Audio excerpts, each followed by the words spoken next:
എല്ലാവർക്കും very good morning. Again നമ്മളൊരു നല്ല ബ്യൂട്ടിഫുൾ ആയിട്ടുള്ള ഗൈഡ് ടോക്കിലെത്തിയിരിക്കുകയാണ്. ഇന്ന് ഞാൻ ആക്ച്വലി UAE നിന്നാണ് ഗൈഡ് ടോക്ക് അറ്റൻഡ് ചെയ്യുന്നത്. അപ്പോൾ കുറച്ച് നേരം നിങ്ങൾ ലാമിയുടെ നല്ല ബ്യൂട്ടിഫുൾ ആയിട്ടുള്ള വിസ്ഡം എക്സ്പ്ലോർ ചെയ്തുകൊണ്ടിരിക്കുകയായിരിക്കും. ലാസ്റ്റ് വീക്കിൽ നമ്മൾ അറിയുന്നതുമായി ബന്ധപ്പെട്ടിട്ട് കുറച്ച് കാര്യങ്ങൾ പറഞ്ഞിരുന്നു. അന്വേഷിക്കുന്നതിൻ്റെ വഴി എങ്ങനെയാണ്, അറിയുന്നതിൻ്റെ വഴി എങ്ങനെയാണ് എന്നൊക്കെ ഉള്ളത്. അപ്പോൾ ഇന്ന് ഞാനിങ്ങനെ ആസ് യൂഷ്വൽ പലരെന്നോട് കൗതുകത്തോടുകൂടി ചോദിക്കാറുണ്ട്. ഇപ്പോൾ ഇന്നലെ നൈറ്റ് നമ്മൾ ചെറിയൊരു ഔട്ടിങ്ങിന് പോയപ്പോഴും എൻ്റെ പ്രീമിയം മെൻറ്റീസിൽ ഒരാളെന്നോട് ചോദിച്ചൊരു ചോദ്യമാണ്, ഈ ഗൈഡ് ടോക്ക് ഇനിയിപ്പോൾ അവിടെ പോയിരിക്കുക അങ്ങ് സംസാരിക്കലായിരിക്കില്ലേ ഗൈഡ് എന്ന് ചോദിച്ചു. ഞാൻ പറഞ്ഞു അങ്ങനെ തന്നെയാണ്, വേറെ പ്രത്യേകിച്ചൊന്നുമില്ല, അതങ്ങനെ ഇരിക്കുമ്പോൾ സംഭവിക്കുന്ന ഒരു കാര്യമാണ്. അപ്പോൾ ഹി വാസ് ലൈക്ക്, ഒരു തവണ ഒന്നും കേട്ടാൽ പോരാ, ശരിക്കും അവരവരുടെ എക്സ്പീരിയൻസ് പറയുകയാണ്. ഒന്നിലേറെ തവണ നമ്മളൊക്കെ ആവർത്തിച്ച് ഗൈഡ് ടോക്ക് കേൾക്കാറുണ്ട്. ഓരോ തവണ കേൾക്കുമ്പോഴും ലൈവിൽ കേട്ടതിന് ശേഷം പിന്നെ അതിൻ്റെ റെക്കോർഡഡ് സെഷൻ നമ്മുടെ യൂട്യൂബിൽ വരുമ്പം അത് കേട്ടുകൊണ്ടിരിക്കുമ്പം അത് വേറെ തന്നെ കുറേ പുതിയ പുതിയ വിസ്ഡംസ് ഓപ്പൺ അപ്പ് ആക്കാറുണ്ട്. ഇതൊരു പുതുമയുള്ള കാര്യമല്ല, സ്ഥിരമായിട്ട് GT അറ്റൻഡ് ചെയ്തുകൊണ്ടിരിക്കുന്നവർക്കുള്ള അനുഭവമാണ്. പക്ഷെ ഇവിടെ കുറേ പുതിയ ആൾക്കാരുണ്ടായിരിക്കും. അപ്പോൾ അവരോടൊക്കെ എനിക്കുള്ള റിക്വസ്റ്റ്, ചിലപ്പോൾ ആദ്യമായിട്ട് നിങ്ങൾ ഈ ഗൈഡ് ടോക്കിൽ വന്നിരിക്കുമ്പം ചില കാര്യങ്ങൾ കണക്റ്റ് ആയിക്കോണമെന്നില്ല. പക്ഷെ അതിനർത്ഥം ഒരിക്കലും ഇത് കണക്റ്റ് ആവില്ല എന്നുള്ളതല്ല. ഇനി ഗൈഡ് ടോക്കിൽ ആദ്യമായിട്ട് വന്നിരിക്കുന്നവർ അല്ലെങ്കിൽ തുടർച്ചയായിട്ട് വന്നിരിക്കുന്നവരുണ്ടെങ്കിലും നിങ്ങൾ ആദ്യമായിട്ട് കേൾക്കുന്ന പുതിയ പുതിയ വിസ്ഡംസ് ഉണ്ടായിരിക്കാം, ചില കണക്ഷൻസ് കിട്ടുന്നുണ്ടായിരിക്കാം. പക്ഷേ ആ കിട്ടിയ കാര്യങ്ങളിൽ നമ്മൾ വീണ്ടും ഇതിൻ്റെ ഒരു റെക്കോർഡഡ് സെഷൻ ആയിട്ടോ പിന്നീട് വീണ്ടും റിപ്പീറ്റ് ചെയ്ത് കേൾക്കുമ്പോൾ തീർച്ചയായിട്ടും നിങ്ങൾക്കത് പുതിയൊരു ഓപ്പണിങ് തന്ന് തുടങ്ങുമ്പോഴാണ് ഞാൻ പറയാം ഗൈഡ് ടോക്ക് ശരിയായ രീതിയിൽ നിങ്ങൾ കേട്ട് തുടങ്ങുന്നത്. അപ്പോൾ സ്ഥിരമായിട്ട് കേൾക്കുന്നവർക്കാണെങ്കിൽ ഇതൊരു വലിയ പാടാണ്. You have to repeat this. അതാണ് ഞാൻ എപ്പോഴും പറയാറുള്ളത്. ഇതൊരു കേവലം കേട്ട് ആസ്വദിച്ച് പോകേണ്ട ഒരു സെഷനേ അല്ല ഗൈഡ് ടോക്ക് എന്ന് പറഞ്ഞാൽ. അത് ആവർത്തിക്കുമ്പം നമുക്ക് പുതിയ പുതിയ തലങ്ങൾ നമ്മുടെ ആന്തരിക ലോകത്തിൽ നിന്ന് തന്നെ തുറന്നു കിട്ടുന്ന ഒരു അവസ്ഥയാണെന്നുള്ളതാണ്. അപ്പം ഇന്ന് ഞാൻ ഇങ്ങനെ പരതായിരുന്നു സെഷനിലേക്ക്, ഇവർ ഇങ്ങനെ ക്യാമറയും കാര്യങ്ങളൊക്കെ അറേഞ്ച് ചെയ്തുകൊണ്ടിരിക്കുമ്പം ഇന്ന് എങ്ങനെയായിരിക്കും ടോപ്പിക് കൊണ്ടുപോകുക. പൊതുവേ ഞാൻ വീട്ടിൽ നിന്നൊക്കെ ഓഫീസിലേക്ക് വരുന്ന സമയത്ത് ഒന്നെങ്കിൽ മെൻറ്റേഴ്സ് ടോക്ക് ചെയ്യുമ്പോഴോ അല്ലെങ്കിൽ നമ്മളെ കോച്ചസ് ടോക്ക് ചെയ്യുമ്പോഴോ എനിക്ക് എന്തെങ്കിലും ഒരു വേർഡോ ടോപ്പിക്കോ വീണ് കിട്ടും. ഞാൻ ഓൾറെഡി ഇവിടെ എത്തുമ്പോഴേക്കും എനിക്ക് ലാമിയെ കൂടുതൽ കേൾക്കാൻ പറ്റിയിട്ടില്ല എന്നതുകൊണ്ട് ലാമിയുടെ അടുത്തും എനിക്കൊരു ടോപ്പിക്ക് വീണ് കിട്ടാമെന്നുള്ള അവസ്ഥ നടന്നില്ല. ഞാൻ എൻ്റെ ചുറ്റിലും പരിധി ഒരു വിഷയം എവിടെയെങ്കിലും വന്ന് കിട്ടിയിരുന്നെങ്കിൽ. അങ്ങനെ നോക്കുമ്പോഴാണ് ഞാനിവിടെ സൈഡിൽ തന്നെ ഒരു പുസ്തകം കണ്ടു. നിങ്ങൾക്ക് വളരെ ഫെമിലിയർ ആയിട്ടുള്ള പുസ്തകമായിരിക്കാം, സീക്രട്സ് ഓഫ് ഡിവൈൻ ലവ്. അപ്പോൾ ഇവിടെ എൻ്റെ മെൻറ്റീസിൽ ഒരാൾ വായിച്ചുകൊണ്ടിരിക്കുന്ന പുസ്തകമാണ് ഞാൻ മനസ്സിലാക്കുന്നത്. അപ്പോൾ സീക്രട്സ് ഓഫ് ഡിവൈൻ ലവ്. അപ്പോൾ എനിക്ക് തോന്നി ഏതായാലും ഇന്ന് ഇതിലേക്കൊന്ന് കൈവച്ച് നോക്കാം, അല്ലെങ്കിൽ നമുക്ക് ഇതിലൂടെ ഒന്ന് കടന്നു പോകാമെന്നുള്ളത്. അപ്പോൾ ഈ പുസ്തകത്തിൻ്റെ പേര് വരുന്ന പോലെ തന്നെ സീക്രട്സ്. നമ്മൾ ഈ ഭൂമിയിൽ വന്നതിൻ്റെ ഉദ്ദേശം എന്താണ് എന്ന് ചോദിച്ചാൽ, ഒന്ന് നമ്മളെ അറിയലാണ്. എന്തിന് നമ്മളെ അറിയാമെന്ന് പറഞ്ഞാൽ, നമ്മളെ അറിയുന്തോറും നമ്മളെ മറന്നുകൊണ്ടേയിരിക്കും.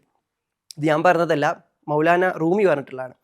നമ്മളിവിടെ വന്നിട്ടുള്ളത് നമ്മളെ സ്വയത്തെ അറിയാനാണ്. സോ നമ്മുടെ പർപ്പസ് എന്ന് പറയുന്നത് to know about yourself, നമ്മളെക്കുറിച്ച് അറിയുക എന്നുള്ളതാണ്. നമ്മളെക്കുറിച്ച് അറിയുന്നതിലൂടെ എന്താ നമ്മുടെ ദൗത്യം? നമ്മളെക്കുറിച്ച് അറിയുന്നതിലൂടെ നമ്മളെ മറക്കുക എന്നതുകൊണ്ട് ഉദ്ദേശിക്കുന്നത് മറന്നു പോവുക എന്നതിനപ്പുറത്തേക്ക് മറവ് ചെയ്യുക എന്ന് പറഞ്ഞാൽ ബെറി ചെയ്യുക, മൗത്താക്കുക, കബറടക്കുക എന്നൊക്കെ പറഞ്ഞതുപോലെ നമ്മളെ അറിഞ്ഞ് വരുമ്പം നമ്മളിലെ ഈഗോനെ അറിയുന്നു, നമ്മളിലെ ഈവിളിനെ അറിയുന്നു, നമ്മളുടെ പ്രോഗ്രാമുകൾ അറിയുന്നു, നമ്മളല്ലാത്തത് എന്തൊക്കെയാണോ ഇതിനൊക്കെ അറിയുന്നു. ഇങ്ങനെ നമ്മളെ അറിഞ്ഞ് വരുന്തോറും നമ്മളല്ലാത്തതിനൊക്കെ അലിയിച്ച് നമ്മൾ കളയുന്നതിനനുസരിച്ചിട്ട് നമ്മൾ അങ്ങ് ഇല്ലാണ്ടാകുന്നു. ചിലപ്പോൾ ഞാൻ ഈ പറഞ്ഞു പോകുന്നത് ചില ആൾക്കാർക്ക് ബൾബ് കത്താം, ചില ആളുകൾക്ക് ബൾബ് കത്താതിരിക്കാം. ഒന്ന് ആവർത്തിക്കുക, അത് ഞാൻ പറഞ്ഞത്. അപ്പം ഇതാണ് നമ്മുടെ ദൗത്യം, നമ്മളെ അറിയുക, നമ്മളെ അറിഞ്ഞ് നമ്മളെ അലിയിച്ച് നമ്മളെ മറക്കുക. അങ്ങനെ നമ്മളെ മറവ് ചെയ്യുമ്പോൾ, നമ്മളെ മറക്കുമ്പോൾ എന്ത് സംഭവിക്കുന്നു? നമ്മളെ മറക്കുന്ന സമയത്ത് നമ്മളെ അറിഞ്ഞതിലൂടെ തന്നെ, നമ്മളെ അലിയിക്കുന്നതിലൂടെ തന്നെ, നമ്മളെ മറക്കുന്നതിലൂടെ നമ്മൾ ദൈവത്തെ അറിയുന്നു. ഇതാണ് നമ്മൾ ഈ ഭൂമിയിൽ വന്നതിൻ്റെ ഏക അടിസ്ഥാനം എന്ന് പറയുന്നത്. അപ്പം നമ്മളെ അറിയാതെ ഒരിക്കലും നമുക്ക് നമ്മളല്ലാത്തതിനെ ഇല്ലായ്മ ചെയ്യാൻ വേണ്ടി പറ്റൂല. അതുകൊണ്ടാണ് ആദ്യ ദൗത്യം നമ്മളെ അറിയുക എന്നുള്ളത്. ഗൈഡ് ടോക്ക് പലപ്പോഴും നമ്മളെ തന്നെ അറിയാനല്ല, അത് ഒരു എന്താ പറയുക, നമ്മുടെ ഉള്ളിലേക്ക് ഇങ്ങനെ ഇറങ്ങിച്ചെന്ന് എന്നെ മാത്രം ഇങ്ങനെ തിരഞ്ഞ് കണ്ടുപിടിക്കുന്ന ഒരു പ്രതിഭാസം എന്ന് പറയുന്നതിനപ്പുറത്തേക്ക് നമ്മൾ ഇടപെടുന്ന എല്ലാ കാര്യങ്ങളിലൂടെയും നമ്മൾ അറിയുക. നമ്മൾക്കകത്ത് ഈഗോ നിറഞ്ഞിട്ടുള്ള, മറ്റുള്ളവരാൽ പ്രോഗ്രാം ചെയ്യപ്പെട്ട നമ്മളല്ലാത്ത ഒരു നമ്മൾ എല്ലാത്തിലുണ്ട്. ഞാനൊരു മകനാകുമ്പം ഞാൻ കണ്ട് ശീലിച്ച മകൻ എന്ന ധാരണയും എൻ്റെ ഉള്ളിലെ സത്തയാകുന്ന ബോധത്തിൽ നിന്നും വെളിച്ചത്തിൽ നിന്നും സൃഷ്ടാവിനാൽ നയിക്കപ്പെടുന്ന ഒരു മനുഷ്യനിൽ നിന്നും സംഭവിക്കുന്ന ഒരു മകനുമുണ്ട്. ചുറ്റുപാടിൽ നിന്നും പകർന്നെടുത്ത പഠിച്ചെടുത്ത ശൈലിയിൽ ഉണ്ടാക്കപ്പെട്ടിട്ടുള്ള മകൻ എന്ന ബോധമുണ്ട്. ഇത് മകനിൽ മാത്രം നിൽക്കുന്നതല്ല. നമുക്ക് എന്തൊക്കെ റോളുകളുണ്ടോ, നമ്മൾ എന്തൊക്കെ ചെയ്തുകൊണ്ടിരിക്കുന്നുണ്ടോ, അവിടെയൊക്കെ നമ്മളല്ലാത്തതും നമ്മളായതുമായതിൻ്റെ ഒരു മിക്സ്ചറാണ്. അപ്പോൾ ഈ ഭൂമിയിൽ നിന്നും വല്ല സംഭവങ്ങളും നമ്മൾ വല്ല റിസോഴ്സുകളും ഖനനം ചെയ്തെടുക്കുമ്പം, മൈൻ ചെയ്തെടുക്കുമ്പം അത് 100% സംശുദ്ധമായിക്കൊള്ളണം എന്നൊരു നിർബന്ധവുമില്ല. അതിൽ കുറേ ഇംപ്യൂരിറ്റീസ് ഉണ്ടായിരിക്കും. കെമിസ്ട്രിയിലൊക്കെ നമ്മൾ റിഫൈനിങ്ങിനെ പറ്റി പഠിക്കാറുണ്ട്. ഈ അയൺ റിഫൈനിങ്, ഭൂമിയിൽ നിന്നും ഇരുമ്പിൻ്റെ അയിര് നമ്മൾ കുഴിച്ചെടുക്കുന്നു. അതിനുശേഷം അതിനെ വ്യത്യസ്തമായിട്ടുള്ള പ്രക്രിയകളിലൂടെ ഫിൽട്രേഷനിലൂടെ കടത്തിവിട്ട് അതിനെ ശുദ്ധീകരിച്ചെടുക്കുമ്പോൾ ഇരുമ്പല്ലാത്തതിനൊക്കെ കളയുമ്പോഴാണ് നല്ല ശുദ്ധമായിട്ടുള്ള ഇരുമ്പ് നമുക്ക് കിട്ടുന്നത്. ഇതുപോലെ തന്നെയാണ് മനുഷ്യൻ ഭൂമിയിലേക്ക് പിറവിയെടുക്കുമ്പം നമ്മളൊരു സംശുദ്ധമായ അവസ്ഥയിലാണ് ഓരോ കുഞ്ഞും ജനിച്ച് വീഴുന്നതെന്ന് പറയുമ്പോൾ തന്നെ ശരിക്ക് അമ്മയുടെ ഗർഭപാത്രത്തിൽ നിന്നും ആ പുറത്തേക്ക് ആ കുഞ്ഞ് വരുന്ന സമയത്ത് ഒരുപാട് ചിന്തകളും അവൻ്റെതല്ലാത്ത ഒരുപാട് ഇംപ്യൂർ ആയിട്ടുള്ള കാര്യങ്ങളൊക്കെ അവൻ്റെ ചുറ്റുപാടിൽ നിന്ന് അവൻ ഒപ്പിയെടുത്തുകൊണ്ടിരിക്കുന്നുണ്ട്. ഇതിൽ നിന്നും വീണ്ടും ശുദ്ധീകരണ പ്രക്രിയയിലൂടെ പോയിട്ട് ആ കുഞ്ഞിൻ്റെ സംശുദ്ധി നിലനിർത്തുന്നതിലൂടെയാണ് നമുക്ക് നമ്മളെ കണ്ടെത്താൻ വേണ്ടി പറ്റുന്നത്. അപ്പം ജീവിതം എന്നത് നമ്മളെ കണ്ടെത്താനുള്ള ഒരു അന്വേഷണമാണ്. അത് കണ്ടെത്തുന്നതിനനുസരിച്ചിട്ട് നമ്മൾ കാണുന്നതിലൊക്കെ നമുക്ക് അനുഗ്രഹങ്ങൾ കാണാനും നമ്മൾ കാണുന്നതിലൂടെയൊക്കെ നമുക്ക് സമാധാനം കണ്ടെത്താനുള്ള ഒരു അവസരം ഉണ്ടാവുന്നതാണ്. അപ്പോൾ റൂമി പറഞ്ഞതിൻ്റെ ആദ്യ ഘട്ടം നമ്മളെ കണ്ടെത്തുക എന്നുള്ളതാണ്, നമ്മളെ അറിയുക എന്നുള്ളത്. അതിനുശേഷം അടുത്ത ഘട്ടം എന്ന് പറഞ്ഞാൽ നമ്മളെ മറക്കുക എന്നുള്ളതാണ്, ഞാനേ ഇല്ല എന്ന തിരിച്ചറിവിലേക്ക് എത്തുക എന്നുള്ളതാണ്. അപ്പം ഇതിലേക്ക് നമ്മളെ കൈപിടിച്ച് കൊണ്ടുപോകുന്ന ഒരു പുസ്തകമാണ് സീക്രട്സ് ഓഫ് ഡിവൈൻ ലവ് എന്ന് പറഞ്ഞൊരു പുസ്തകം. അപ്പം എനിക്ക് തോന്നുന്നു നമ്മളെ മെൻറ്റർ റിൻഷ ഈ പുസ്തകവുമായിട്ട് കുറച്ച് കോണ്ടൻറ്റ് ഇൻസ്റ്റാഗ്രാമിൽ ഇങ്ങനെ ചെയ്ത സമയത്ത് പല ആളുകളും ഈ പുസ്തകത്തെ പറ്റി ചോദിക്കുകയും അത് കൂടുതൽ തുടർന്ന് പോകണമെന്ന് പറഞ്ഞതൊക്കെ ഞാൻ ശ്രദ്ധിച്ചിട്ടുണ്ടായിരുന്നു. അപ്പോൾ ഇതുമായിട്ട് ബന്ധപ്പെട്ട് നല്ല കുറേ കോണ്ടന്റുകൾ I think Rinsha has already done in the Instagram. അപ്പോൾ ഏതായാലും secrets of divine love, let's come to that point. ഞാൻ പലപ്പോഴും ഡിവൈൻ ലവ് എന്നതിനെ പറ്റി സംസാരിക്കാറുണ്ട്. ഈ ഡിവൈൻ ലവ് എന്നത് നമ്മൾ ചർച്ച ചെയ്യാനുള്ള വിഷയം എന്താണെന്ന് വെച്ച് കഴിഞ്ഞാൽ നമ്മളെല്ലാവരും ഡിവൈൻലി ഗൈഡഡ് ആണ്. നമ്മളെല്ലാവരും പ്യോറാണ്. Actually there's a core essence within us. അതിൽ യാതൊരു സംശയവുമില്ല. അതെല്ലാവർക്കും അറിയുന്ന കാര്യമാണ്. അത് പ്രഖ്യാപിക്കപ്പെട്ട കാര്യമാണ്. എല്ലാ മനുഷ്യന്മാരുടെ ഉള്ളിലും ഒരു ശുദ്ധമായ അവസ്ഥയുണ്ട്, ഒരു പ്രകാശമായ അവസ്ഥയുണ്ട് എന്ന് പറഞ്ഞത്. അപ്പം ആ പ്രകാശമായിട്ടുള്ള ശുദ്ധമായിട്ടുള്ള അവസ്ഥയിലേക്ക് നമ്മൾ അടുക്കും തോറും, അതിന് നമ്മൾ കണ്ടെത്തും തോറും നമ്മൾ അറിയാതെ കണ്ടെത്തുന്നത് ദൈവിക സ്നേഹത്തിൻ്റെ രഹസ്യങ്ങളാണ് എന്നുള്ളതാണ്. ദൈവത്തിൻ്റെ രഹസ്യം എന്താണെന്ന് ചോദിച്ചാൽ ദൈവത്തിൻ്റെ ഏക രഹസ്യം എന്ന് പറയുന്നത് സ്നേഹമാണ്. അതിൽ യാതൊരു സംശയവുമില്ല. അത് നമ്മൾ എത്രത്തോളം നമ്മളിലേക്ക് അടുക്കുന്നോ അത്രത്തോളം നമ്മളിൽ നിന്ന് കണ്ടെത്തുന്ന ഒരു അനുഭൂതിയിലുണ്ട് ആ ദിവ്യ രഹസ്യം എന്ന് പറയുന്നത്. അപ്പം every people is in search. നിങ്ങളൊക്കെ അന്വേഷണത്തിലാണ്, ഞാനും നിങ്ങളൊക്കെ അന്വേഷണത്തിലാണ്.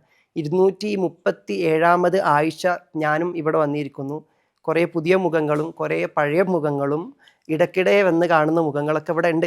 നമ്മൾ ഇത്രയും ആഴ്ചകൾ എടുത്തിട്ട് ഈ സെഷനിൽ വന്നിരിക്കുമ്പോൾ അതിന് പല പല ഉദ്ദേശങ്ങളുണ്ടെങ്കിൽ ഈ ഉദ്ദേശങ്ങളെല്ലാത്തിനെയും തുന്നിക്കോർത്ത് വെച്ചാൽ നല്ല രസകരമായിട്ടുള്ളൊരു ആഭരണം നമുക്ക് ഉണ്ടാക്കിയെടുക്കാൻ പറ്റും.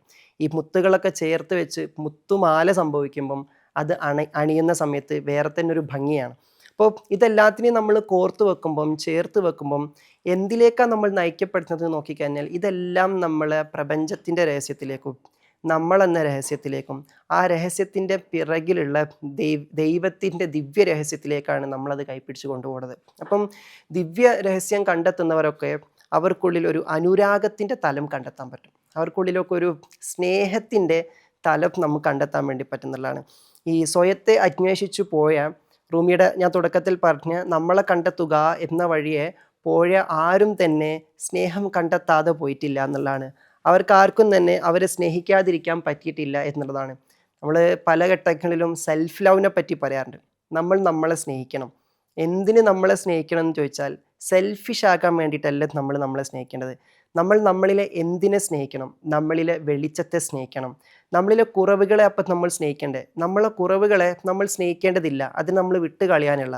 പക്ഷേ നമ്മളെ കുറവുകൾ കണ്ടെത്തുന്നതിലൂടെ മാത്രമേ നമ്മളിലെ പ്രകാശത്തെ നമുക്ക് കണ്ടെത്താൻ വേണ്ടി പറ്റുള്ളൂ. അങ്ങനെ നോക്കുമ്പം നമ്മുടെ കുറവുകളെ കൂടി അംഗീകരിക്കുമ്പോൾ, നമ്മുടെ കുറവുകളെ കൂടി മനസ്സിലാക്കുമ്പോൾ മാത്രമേ നമുക്ക് നമ്മളെ കണ്ടെത്താൻ പറ്റുള്ളൂ. ആ രീതിയിലേക്ക് എത്തിച്ചേർന്നാൽ സ്വാഭാവികമായിട്ടും നമുക്ക് നമ്മളെ സ്നേഹിക്കാതിരിക്കാൻ പറ്റൂല. എല്ലാ രീതിയിലും നമുക്ക് നമ്മളെ സ്നേഹിക്കാതിരിക്കാൻ പറ്റൂല. നമ്മൾ എങ്ങനെയാണോ അങ്ങനെ നമ്മൾ നമ്മളെ സ്നേഹിച്ചു തുടങ്ങും. അപ്പോൾ സ്നേഹത്തിൻ്റെ തുടക്കം എന്ന് പറയുന്നത് ആക്സെപ്റ്റൻസിൽ നിന്നുമാണ്. ഇത് ഞാൻ മുന്നേ പലപ്പോഴും സംസാരിച്ചിട്ടുണ്ട്. പിന്നെ സെൽഫ് കണ്ടെത്തുന്ന വിഷയമാകുമ്പോൾ ഇതൊന്നുകൂടി പ്രതിപാദിച്ചു പോകേണ്ടി വരും. നിങ്ങളൊക്കെ നിങ്ങളോട് ചോദിക്കേണ്ട ഒരു കാര്യം, നിങ്ങളുടെ ജീവിതത്തിൽ ഇപ്പോൾ സംഭവിച്ചുകൊണ്ടിരിക്കുന്ന കാര്യങ്ങൾ നിങ്ങൾ എങ്ങനെയാണോ, നിങ്ങൾക്ക് നിങ്ങളെക്കുറിച്ച് കുറേ പരാതികൾ ഉണ്ടായിരിക്കാം, പരിഭവങ്ങൾ ഉണ്ടായിരിക്കാം, നിങ്ങളുടെ ചില വേർഷൻസ് നിങ്ങൾക്ക് ഇഷ്ടമില്ലാത്തതുണ്ടായിരിക്കാം. എന്നെ ഇഷ്ടമേ അല്ല, നേരം വൈകി എണീക്കുന്ന എനിക്ക് ഇഷ്ടമേ അല്ല, പലപ്പോഴും പെട്ടെന്ന് പൊട്ടിത്തെറിച്ചു പോകുന്ന, ദേഷ്യം പിടിച്ചുകൊണ്ടിരിക്കുന്ന എന്നെ എനിക്ക് ഇഷ്ടമേ അല്ല എന്ന് പറഞ്ഞുകൊണ്ടിരിക്കുമ്പം അത് നമ്മളിലെ ഒരു നെഗറ്റീവ് ഷെയ്ഡ് അല്ലെങ്കിൽ നമ്മളിലെ ഷാഡോ സെൽഫിൻ്റെ നമ്മുടെ കുറവുകളുടെ ഭാഗമാണെങ്കിൽ നമ്മൾ എങ്ങനെയാണോ അങ്ങനെ നമുക്ക് പരിപൂർണമായിട്ട് നമ്മളെ ആക്സെപ്റ്റ് ചെയ്യാൻ പറ്റുമ്പോൾ മാത്രമേ നമുക്കത് മാറ്റിയെടുക്കാൻ വേണ്ടി പറ്റുള്ളൂ. ആദ്യം വേണ്ടത് ആക്സെപ്റ്റൻസ് ആണ്. ഒരു രോഗിക്ക് ഏറ്റവും നന്നായിട്ട് അയാളുടെ രോഗത്തിന് പരിഹാരം കണ്ടെത്തണമെങ്കിൽ അയാളിൽ വന്ന് ഭവിച്ചിട്ടുള്ള രോഗത്തെ ആദ്യം അയാൾ അംഗീകരിക്കണം. ഈ അംഗീകരിക്കൽ സംഭവിക്കണമെങ്കിൽ അയാളിൽ തന്നെ സബ്മിറ്റ് ചെയ്യണം, അയാളിൽ തന്നെ സറണ്ടർ ചെയ്യണം. നമ്മളൊക്കെ നമ്മളിൽ തന്നെ സറണ്ടർ ചെയ്യുന്ന ഈ പ്രതിഭാസത്തിന് പറഞ്ഞ പേരാണ് അഡ്മിഷൻ. അഡ്മിഷനും ഉണ്ട്, സബ്മിഷനും ഉണ്ട്. ഞാൻ എന്നിൽ തന്നെ പരിപൂർണമായിട്ട് തൃപ്തനാക്കുമ്പോൾ, എങ്ങനെയാണോ അങ്ങനെ തന്നെ പരിപൂർണമായിട്ടും ഞാൻ എന്നെ ഉൾക്കൊള്ളുമ്പോൾ, ഐ അഡ്മിറ്റ് ദാറ്റ്, ഞാനത് അഡ്മിറ്റ് ചെയ്തിരിക്കുന്നു. അങ്ങനത്തെ അഡ്മിഷൻ മൈൻഡിൽ നിന്നുമാണ് നമുക്ക് ആക്സെപ്റ്റൻസ് മെൻറ്റാലിറ്റി ഉണ്ടാകുന്നത്. ഈ ആക്സെപ്റ്റൻസ് മെൻറ്റാലിറ്റി ഉണ്ടായി കഴിയുമ്പോൾ മാത്രമാണ് നമുക്ക് നമ്മുടെ കുറവുകളെ തിരുത്താൻ വേണ്ടി പറ്റുക. അപ്പോൾ നിങ്ങളൊക്കെ നിങ്ങളിലേക്ക് നോക്കിയിട്ട് നിങ്ങളോട് തന്നെ ചോദിക്കേണ്ട ചോദ്യം, നിങ്ങൾ എങ്ങനെയാണോ അങ്ങനെ നിങ്ങൾക്ക് നിങ്ങൾ അംഗീകരിക്കാൻ വേണ്ടി പറ്റുമോ? നിങ്ങൾ ഇങ്ങനെ ആയത് എന്തുകൊണ്ടാണ്? നിങ്ങൾ ഇങ്ങനെയാകുന്നതിലൂടെ നിങ്ങൾ എത്തിച്ചേരേണ്ട ഒരു തലമുണ്ട്. ഇപ്പം നമ്മൾ ചരിത്രങ്ങളൊക്കെ എടുത്ത് നോക്കുകയാണെങ്കിൽ ഞാൻ പലപ്പോഴും പ്രതിപാദിക്കുന്ന കോട്ടയത്തുന്ന ഒരു കോണ്ടെക്സ്റ്റാണ് ഖലീഫ ഉമറിൻ്റെ ഒരു കോണ്ടെക്സ്റ്റ്. ഖലീഫ ഉമർ ലോകം കണ്ട ഏറ്റവും നല്ല ഭരണാധികാരികളുടെ കൂട്ടത്തിൽപ്പെട്ട ഒരു ഭരണാധികാരിയാണ്. ഒരുപാട് നന്മകൾ ചെയ്ത, ലോകത്തിന് നീതി കാണിച്ചു കൊടുത്ത, പലരും അദ്ദേഹത്തിൻ്റെ ഭരണം ഉണ്ടായിരുന്നെങ്കിൽ എന്ന് ചിന്തിച്ചു പോയ കാലങ്ങളുണ്ടായിരുന്നു. ഈ ഖലീഫ ഉമർ ആകുന്നതിന് മുന്നേ എന്തായിരുന്നു അവസ്ഥ? ഏത് തലത്തിലായിരുന്നു? അദ്ദേഹം ഒരുപാട് ആളുകളെ പ്രയാസപ്പെടുത്തിയിട്ടുണ്ടായിരുന്നു. ഗുണ്ടകളുടെ നേതാവ് എന്നൊക്കെ അറിയപ്പെടുന്ന ഒരു തലത്തിലായിരുന്നു.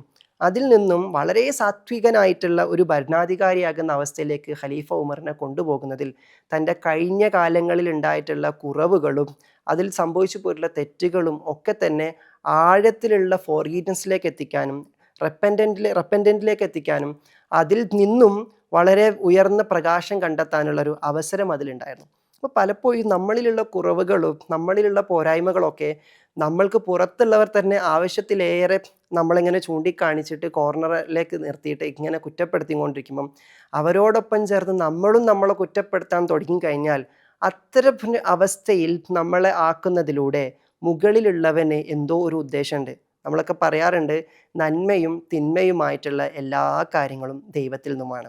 എന്നാൽ ആ ദൈവം കാരുണ്യവാനാണ്, ആ ദൈവം നീതിമാനാണ്. അപ്പോൾ എന്നെ കുറവുകളോടുകൂടി സൃഷ്ടിച്ചിട്ടുണ്ടെങ്കിൽ, എന്നിലേക്ക് കുറവുകൾ എത്തിച്ചേർന്നിട്ടുണ്ടെങ്കിൽ ആ കുറവുകൾ എന്നിൽ സംഭവിപ്പിക്കുന്നതിലൂടെ മുകളിലുള്ളവൻ എന്തോ ഉദ്ദേശിക്കുന്നുണ്ട് എന്നുള്ളതാണ്. ഈ ഇമാം അലിയുടെ ഒരു കോട്ടുണ്ട്, ഒരിക്കലും ഒരു തെറ്റും ചെയ്യാത്തൊരു മനുഷ്യനെ സംബന്ധിച്ചിടത്തോളം അയാളുടെ ഹൃദയത്തിൽ നിന്നും വരുന്ന ഫോർഗിവ്നെസ്സും റെപ്പൻറ്റിങ് തോട്ടും, എന്നാൽ ഒരുപാട് പാപങ്ങൾ സംഭവിച്ചു പോയ, കുറവുകൾ സംഭവിച്ചു പോയ, തെറ്റുകുറ്റങ്ങൾ സംഭവിച്ചു പോയ ഒരു മനുഷ്യന് ബോധോദയം ഉണ്ടാകുമ്പോൾ അതോർത്ത് വിങ്ങിപ്പൊട്ടി ഹൃദയം തകർന്ന് ഹൃദയം പൊട്ടിയിട്ട് അവൻ്റെ ഉള്ളിൽ നിന്ന് വരുന്ന ഒരു റെപ്പൻറ്റൻസ് ഉണ്ട്. ഇത് തമ്മിൽ കമ്പയർ ചെയ്ത് കഴിഞ്ഞാൽ ആ കുറവുകൾ സംഭവിച്ച, വേദനകൾ സംഭവിച്ച, പോരായ്മകൾ സംഭവിച്ചവൻ്റെ തിരിച്ചു വരലുണ്ട്. അതിനായിരിക്കും ചിലപ്പം ആഴവും വ്യാപ്തിയും കൂടുതലുണ്ടാവുക എന്ന് പറയാറുണ്ട്. അപ്പോൾ ഒരു പക്ഷേ നമ്മൾക്ക് കുറവുകൾ സംഭവിപ്പിച്ചതിലൂടെ, നമ്മൾക്ക് പോരായ്മകൾ സംഭവിച്ചതിലൂടെ അത് തിരുത്താനുള്ള ഓരോ സെക്കൻഡിലും തിരുത്താനുള്ള അവസരങ്ങൾ ദൈവം തമ്പുരാൻ തരുന്നുണ്ട്. ആ തിരുത്താൻ വേണ്ടി നമ്മൾ തയ്യാറാകുമ്പം ഹൃദയം ഒന്ന് പൊട്ടിയേക്കാം, ഹൃദയം ഒന്ന് വിങ്ങിയേക്കാം. ആ വിങ്ങലിൽ നിന്നും പൊട്ടലിൽ നിന്നുമായിരിക്കാം നമ്മുടെ ഹൃദയമാകുന്ന പാറക്കെട്ടിനുള്ളിൽ നിന്നും സ്നേഹമാകുന്ന, കാരുണ്യമാകുന്ന, നീതിയാകുന്ന, വെളിച്ചമാകുന്ന ആ ഉറവ പൊട്ടിയിട്ട് ഒഴുകി വരിക. ശരിക്കും ഖലീഫ ഉമറിൻ്റെ ഉള്ളിലെ ഹൃദയമാകുന്ന പാറ പൊട്ടി അതിൽ നിന്നും ധാരധാരയായിട്ട്, അല്ലെങ്കിൽ പിടിച്ചു നിർത്താൻ പറ്റാത്ത രൂപേണ മലവെള്ളപ്പാച്ചിൽ പോലെ കാരുണ്യവും സ്നേഹവും ദയയും ഒഴുകിയപ്പോൾ ഒരു സമൂഹത്തിന് മൊത്തം, ഒരു രാജ്യത്തിന് മൊത്തം, എന്തിലേറെ പറയുന്നു, ഞാൻ ഭരണാധികാരിയായിരിക്കുന്ന സമയത്ത് യൂഫ്രട്ടീസ് നദിയുടെ തീരത്ത് ഒരു ആട് ചത്താൽ പോലും അതിന് പോലും ഞാൻ ഉത്തരവാദിയാകുമല്ലോ എന്ന് ചിന്തിച്ചുകൊണ്ട് ഒരുപാട് ആളുകളിലേക്ക് കാരുണ്യത്തിന് വേണ്ടി ഇറങ്ങി തിരിച്ച മാതൃകയായിട്ടുള്ള ഖലീഫ ഉണ്ടായത് എങ്ങനെയായിരുന്നു? അതൊക്കെ അഡ്മിറ്റ് ചെയ്ത്, അതൊക്കെ ആക്സെപ്റ്റ് ചെയ്ത്, അതൊക്കെ സബ്മിറ്റ് ചെയ്തപ്പോൾ നമ്മളിലെ ഷാഡോ സെൽഫിനെ കംപ്ലീറ്റ് നമുക്ക് പോരാടി ഒഴിവാക്കിയപ്പം നമുക്കുള്ളിലെ വെളിച്ചം പുറത്തു വരുന്നു എന്നുള്ളതാണ്. അപ്പോൾ നിങ്ങളോടൊക്കെ എനിക്ക് പറയാനുള്ള ഒരു കാര്യം, നമ്മളെ കണ്ടെത്തുന്ന യാത്രയിൽ നമ്മൾക്ക് എല്ലാവർക്കുള്ള ഒരു വെളിച്ചത്തിന് സ്ഥലമുണ്ട്. വെളിച്ചം കണ്ടെത്താൻ, വെളിച്ചത്തിലേക്ക് നയിക്കാനുള്ള വഴിയാണ് ഇരുട്ട്. ഇരുട്ടുണ്ടെങ്കിൽ മാത്രമേ നമ്മൾ വെളിച്ചത്തെ അന്വേഷിക്കുകയുള്ളൂ. അപ്പോൾ പല ആൾക്കാർക്കും ഉണ്ട്, ഞാൻ അത്ര പോരാ, ഞാൻ തീരെ പോരാ, ഞാൻ വളരെ മോശമാണ്, ഞാൻ വളരെ അലമ്പാണ്, ഞാൻ ഒരിക്കലും പറഞ്ഞാൽ കേൾക്കാത്ത ആളാണ്, ഞാൻ വളരെ ദേഷ്യം പിടിക്കുന്ന ആളാണ്. ഇങ്ങനെയൊക്കെ ആണെങ്കിൽ കൂടി അതിൻ്റെ പേരിൽ നമ്മൾ നമ്മളെ കുറ്റപ്പെടുത്തിക്കൊണ്ടേയിരിക്കുകയാണെങ്കിൽ അതിനെ നമ്മൾ അഡ്മിറ്റ് ചെയ്ത് ആക്സെപ്റ്റ് ചെയ്ത് മുന്നോട്ട് പോകുമ്പോൾ ഇതൊന്നും പാടില്ല, ഇതൊന്നും എനിക്ക് അംഗീകരിക്കാനേ പറ്റുന്നില്ല, എനിക്ക് എന്നെ ഇഷ്ടമാകുന്നേ ഇല്ല എന്ന് പറഞ്ഞ് നമ്മൾ നമ്മളെ ക്രൂശിച്ചു കൊണ്ടേ ഇരുന്ന് കഴിഞ്ഞാൽ നമ്മൾ നമ്മളെ പ്രതിസ്ഥാനത്തിരുത്തിയിരിക്കുകയാണ്. എന്നാൽ മുകളിലുള്ളവൻ ഇതൊക്കെ സംഭവിപ്പിക്കുന്നതിലൂടെ അവനിലേക്ക് നയിക്കാനുള്ള ഒരു വഴിയായിട്ടാണ് ഇതൊക്കെ നമ്മളിൽ ഇൻസേർട്ട് ചെയ്ത് വെച്ചിട്ടുള്ളതെങ്കിൽ, ഇൻസ്റ്റാൾ ചെയ്ത് വെച്ചിട്ടുള്ളതെങ്കിൽ, നിങ്ങൾ എത്ര തന്നെ പാപങ്ങൾ ചെയ്താലും, നിങ്ങൾ എത്ര തന്നെ തെറ്റുകുറ്റങ്ങൾ ചെയ്താലും, നിങ്ങൾ ഓരോ തവണ മാപ്പ് ചോദിക്കുമ്പോഴും ഞാൻ നിങ്ങൾക്ക് മാപ്പ് നൽകിക്കൊണ്ടേയിരിക്കും. അപ്പം നിങ്ങളുടെ ആ മാപ്പ് ചോദിക്കാനുള്ള ടെൻഡൻസി, അതിൻ്റെ ഡെപ്ത് മുകളിലുള്ളവൻ അളന്നുകൊണ്ടേയിരിക്കുകയാണ് എന്നതുകൊണ്ട് നമ്മൾ നമ്മളെയും ഒരു പരിധിക്കപ്പുറത്തേക്ക് കുറ്റപ്പെടുത്താതിരിക്കുക. നമ്മളെന്ന് മാത്രമല്ല മറ്റുള്ളവരെ ഇങ്ങനെ വിരൽ ചൂണ്ടിയിട്ട് കുറ്റപ്പെടുത്തുന്ന തലം മാറ്റിയിട്ട് പരാതിപ്പെടുന്ന, ഇങ്ങനെ കോർണറൈസ് ചെയ്യുന്ന ഒരു ക്വാളിറ്റി നമ്മൾ മാറ്റുന്ന സമയത്താണ്, അവരെല്ലാവരെയും അവരായിട്ട് ആക്സെപ്റ്റ് ചെയ്യുന്ന സമയത്താണ് അവരിൽ മാറ്റങ്ങൾ ഉണ്ടാവുന്നത്, തിരുത്തലുകൾ ഉണ്ടാവുന്നത് എന്നുള്ള. ഒരു രക്ഷിതാവിനെ സംബന്ധിച്ചിടത്തോളം ശാസ്ത്രം തന്നെ പറയുന്നുണ്ട്, ഒരു കുട്ടി അമ്മയുടെ ഗർഭപാത്രത്തിൽ കിടക്കുന്ന സമയത്ത് തന്നെ അമ്മയിലേക്ക് അവൻ്റെ കോശങ്ങളിൽ നിന്നും ചില കോശങ്ങൾ അമ്മയുടെ ബ്ലഡിലേക്കും ശരീരത്തിൻ്റെ പല ഭാഗങ്ങളിലേക്കും അയച്ചുകൊണ്ടിരിക്കുന്നുണ്ട്. ഒരു കുഞ്ഞിൻ്റെ ഒരു അംശം അമ്മയുടെ ഉള്ളിൽ ആ കുഞ്ഞ് പിറവിയെടുത്ത് കഴിഞ്ഞാലും ഉണ്ടാകുന്നതാണ്. വീണ്ടും ശാസ്ത്രം പറയുന്നു, അമ്മയുടെ വയറ്റിൽ കുഞ്ഞ് കിടക്കുന്ന സമയത്ത് അമ്മയുടെ കോശങ്ങൾക്ക് ശരീരത്തിൽ എവിടെയെങ്കിലും എന്തെങ്കിലും ബുദ്ധിമുട്ടുകൾ വരുന്നുണ്ടെങ്കിൽ, എന്തെങ്കിലും പ്രയാസങ്ങൾ വരുന്നുണ്ടെങ്കിൽ അതിനെ റിപ്പയർ ചെയ്യാനുള്ള എനർജി പോലും ആ കുഞ്ഞിൻ്റെ കോശങ്ങളിൽ നിന്നും സെൻഡ് ചെയ്തിട്ട് റിപ്പയർ ചെയ്തുകൊണ്ടിരിക്കുന്നു. അമ്മയും കുഞ്ഞും എന്ന് പറഞ്ഞാൽ പരസ്പരം വല്ലാണ്ട് കെട്ടിപ്പിടഞ്ഞ് കിടക്കുന്ന, കണക്ട് ചെയ്തിരിക്കുന്ന ഒരു ഫോഴ്സാണ്. ബയോളജിക്കലി നാച്ചുറലി തന്നെ അതിനെ അങ്ങനെയാണ് സൃഷ്ടിക്കപ്പെട്ടുള്ളത്.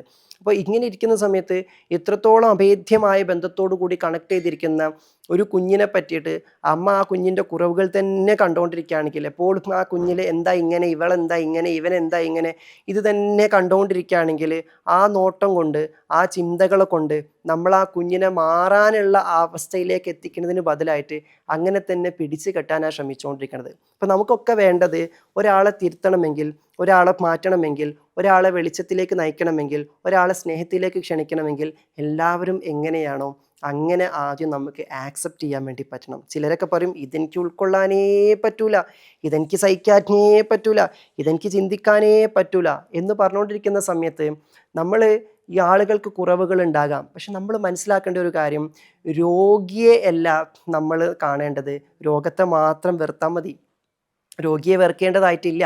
പക്ഷെ പലപ്പോഴും നമ്മളിലുമുള്ള രോഗം കാണുമ്പോൾ നമുക്ക് നമ്മളോട് വെറുപ്പ് വരാണെങ്കിൽ, ഇപ്പോൾ ഉദാഹരണത്തിന് ഒരാൾക്കൊരു മാരകമായിട്ടുള്ള ക്യാൻസർ വന്നിരിക്കുന്നു, ക്യാൻസർ വന്നതുകൊണ്ട് എനിക്ക് ക്യാൻസർ ഉണ്ട് എന്ന് കരുതിയിട്ട് ഞാൻ എന്നെ തന്നെ വെറുത്തുകൊണ്ടിരിക്കുന്ന സമയത്ത് അത് വേസ്റ്റ് സിറ്റുവേഷനാണ്. അങ്ങനെ ഒരാൾ, എനിക്ക് ക്യാൻസർ വന്നിരിക്കുന്നു, എനിക്കിത് സഹിക്കാൻ പറ്റുന്നില്ല, എനിക്ക് എന്നോട് തന്നെ ദേഷ്യം തോന്നുന്നു, എനിക്ക് മടുപ്പ് തോന്നുന്നു എന്ന് പറയുമ്പം രോഗത്തിനപ്പുറത്തേക്ക് രോഗിയിലേക്ക് ആ രോഗം ബാധിച്ചിരിക്കുന്നു, രോഗിയുടെ മനോഭാവത്തിലേക്ക് ക്യാൻസർ ബാധിച്ചിരിക്കുന്നു. ആ ഘട്ടത്തിൽ എത്തിക്കഴിഞ്ഞാൽ ലോകത്തിലെ ഏറ്റവും വലിയ ഡോക്ടർ അയാളെ പരിചരിച്ചിട്ടും കാര്യമില്ല, അയാളുടെ അസുഖം മാറില്ല. കാരണം അയാൾ ഇൻറ്റേർണലി അയാളെന്ന ക്യാൻസർ പേഷ്യൻ്റ് ആവുക എന്നതിനെ അംഗീകരിക്കുന്നില്ല. കടത്തിൻ്റെ മനഃശാസ്ത്രവും അങ്ങനെ തന്നെയാണ്. കടമുള്ള ഒരാൾ, ഞാൻ കടക്കാരനാണ്, കടം അവിടെ നിൽക്കട്ടെ, അത് രോഗമാണ്, ഞാൻ കടക്കാരനാണ്, കടം എന്നെ ബാധിച്ചിരിക്കുന്നു, ഞാനൊരു കടക്കാരനാണല്ലോ, ഞാനൊരു കടക്കാരനാണല്ലോ, ഞാനൊരു കടക്കാരനാണല്ലോ എന്ന് ചിന്തിച്ചുകൊണ്ടിരിക്കുന്ന സമയത്ത് കടക്കാരനായ എന്നെ ഞാൻ അംഗീകരിക്കൂല. ആ ആക്സെപ്റ്റൻസ് കൊടുക്കാതിരിക്കുമ്പം, ആ അഡ്മിഷൻ കൊടുക്കാതിരിക്കുമ്പം നിങ്ങൾക്ക് വന്ന് പെട്ട കടം കൊണ്ട് മുകളിലുള്ളവൻ ഉദ്ദേശിക്കുന്ന പരീക്ഷണത്തിൽ മുകളിലേക്കുള്ളവനിലേക്കുള്ള സബ്മിഷൻ കംപ്ലീറ്റ് ആയിട്ട് നടക്കൂല. അപ്പോൾ നോ സബ്മിഷൻ വിത്തൗട്ട് അഡ്മിഷൻ. നമ്മളെ ഉൾക്കൊള്ളാതെ, നമ്മളായിട്ട് എങ്ങനെയാണോ അങ്ങനെ അംഗീകരിക്കാതെ, മറ്റുള്ളവരെ അവരായിട്ട് എങ്ങനെയാണോ അങ്ങനെ അംഗീകരിക്കാതെ ഒരിക്കലും സബ്മിഷൻ തവക്കുൽ, സറണ്ടറൻസ് ഇതൊന്നും നടക്കൂല. ഇത് നടക്കാതെ ഒരിക്കലും സ്വയത്തെ കണ്ടെത്തുന്നതിലൂടെ ദൈവത്തെ കണ്ടെത്തുക, ഇവിടെ പറഞ്ഞതുപോലെ സീക്രട്സ് ഓഫ് ഡിവൈൻ ലവ്, ഈ ദൈവിക രഹസ്യത്തിൻ്റെ ദൈവിക സ്നേഹത്തിന് പിറകിലെ രഹസ്യം കണ്ടെത്തുക എന്ന തലത്തിലേക്ക് ഒരാൾക്കും ഉയരാൻ വേണ്ടി പറ്റൂല എന്നുള്ളതാണ്. അപ്പം ഭൂമിയിലുള്ളവരോട് കാരുണ്യം കാണിക്കുമ്പം ദൈവത്തിൻ്റെ കാരുണ്യം നമ്മളിലേക്ക് വന്നു ഭവിക്കുമെന്ന് പറയുമ്പോൾ ഭൂമിയിൽ ആദ്യം കാരുണ്യം അർഹിക്കുന്നത് നിങ്ങൾ ഓരോരുത്തരാണെന്ന് മനസ്സിലാക്കുക. നിങ്ങളോടാണ് കാരുണ്യം കാണിക്കേണ്ടതെന്ന് മനസ്സിലാക്കുക. അപ്പം സ്വയത്തെ കണ്ടെത്തുന്ന യാത്രയിലെ ആദ്യഘട്ടം നമ്മൾ എങ്ങനെയാണോ അങ്ങനെ നമ്മൾ അംഗീകരിക്കാൻ പറ്റണം. അത് അംഗീകരിക്കപ്പെടുന്ന സമയത്താണ് നമ്മൾ കാണാത്ത കുറവുകൾ നമ്മൾ കണ്ടു തുടങ്ങും. നമ്മളിൽ കാണാത്ത പല കുറവുകളും കണ്ടു തുടങ്ങുമ്പോൾ നമ്മൾ വീണ്ടും ഇതെന്താ ഇങ്ങനെ, എനിക്ക് ഇങ്ങനെയൊക്കെ പ്രശ്നങ്ങളുണ്ടായിരുന്നോ, ഇങ്ങനെയൊക്കെ കുറവുകളുണ്ടായിരുന്നോ, ഞാൻ ഇത്രമാത്രം അധപ്പതിച്ചതായിരുന്നോ എന്ന് ചിന്തിച്ച് നമ്മൾ വീണ്ടും നമ്മളെ ക്രൂശിച്ചുകൊണ്ടിരിക്കുകയാണെങ്കിൽ നമ്മളെ മനസ്സ് നമ്മളെ തിരുത്താനുള്ള, നമുക്കുള്ളിലെ പ്രകാശത്തിലേക്ക് ചേരാനുള്ള വഴിയിൽ നമ്മളെ സ്റ്റക്കാക്കും. അത് നമ്മളെ മുന്നോട്ട് നയിക്കൂല. കാരണം എന്തുകൊണ്ടാണ് നീ കാണാത്ത നിന്നിലെ കുറവുകൾ വീണ്ടും വീണ്ടും വീണ്ടും വീണ്ടും നിനക്ക് തുറന്നു തന്നത്? നീ വെളിച്ചത്തിലേക്ക് ചേരണം, നിനക്ക് നിന്നിലെ പ്രകാശമായ നിന്നെ കണ്ടെത്തണം എന്നൊരു ഉദ്ദേശത്തോടു കൂടി ഇറങ്ങിയത് കൊണ്ടാണ്. അപ്പം ലക്ഷ്യം വെളിച്ചമായിരിക്കണം. ആ ലക്ഷ്യമാകുന്ന വെളിച്ചത്തിലേക്ക് നയിക്കുന്നതിനിടയിലേക്ക് ഇരുട്ട് വീണ്ടും വീണ്ടും വീണ്ടും വീണ്ടും നിന്നെ വന്ന് പുണർന്നുകൊണ്ടേയിരിക്കും. അത് പുതിയ ഇരുട്ടുകൾ നിന്നിലേക്ക് കയറി വരുന്നതല്ല, നീ വിശാലമായ പ്രകാശത്തിലേക്ക് അടുത്തോണ്ടിരിക്കുമ്പം നിന്റെ ഉള്ളിൽ നീ അറിയാതെ കിടക്കുന്ന കുറേ ഇരുണ്ട വശങ്ങൾ പുറത്തേക്ക് വന്നുകൊണ്ടിരിക്കും. ഇതൊരു തുടർച്ചയായിട്ടുള്ള പ്രക്രിയ ആയതുകൊണ്ട് അത് നമ്മൾ എവല്യൂഷണറി ജേണി എന്ന് പറഞ്ഞു. ബയോളജിക്കലി നമ്മൾ പറയും എല്ലാം ഇങ്ങനെ ഇവോൾവ് ചെയ്തുകൊണ്ടിരിക്കുക എന്ന് പറയുമ്പം നമ്മുടെ ആന്തരിക തലവും അങ്ങനെ തന്നെയാണ്, ഒരു എവല്യൂഷനിലാണ്. മനുഷ്യൻ്റെ ബ്രെയിൻ ഇവോൾവ് ചെയ്തുകൊണ്ടിരിക്കുന്നു, മനുഷ്യൻ്റെ ശരീരം ഇവോൾവ് ചെയ്തുകൊണ്ടിരിക്കുന്നു, ഓർഗാനുകൾ ഇവോൾവ് ചെയ്തുകൊണ്ടിരിക്കുന്നു, പ്രകൃതി ഇവോൾവ് ചെയ്തുകൊണ്ടിരിക്കുന്നു. ഇതുപോലെ തന്നെയാണ് നമ്മുടെ ആന്തരിക തലത്തിൽ, വെളിച്ചത്തിൻ്റെ തലത്തിലും ഇരുട്ടിൻ്റെ തലത്തിലും എവല്യൂഷൻ സംഭവിച്ചു കൊണ്ടേയിരിക്കണമെന്നുള്ളതാണ്.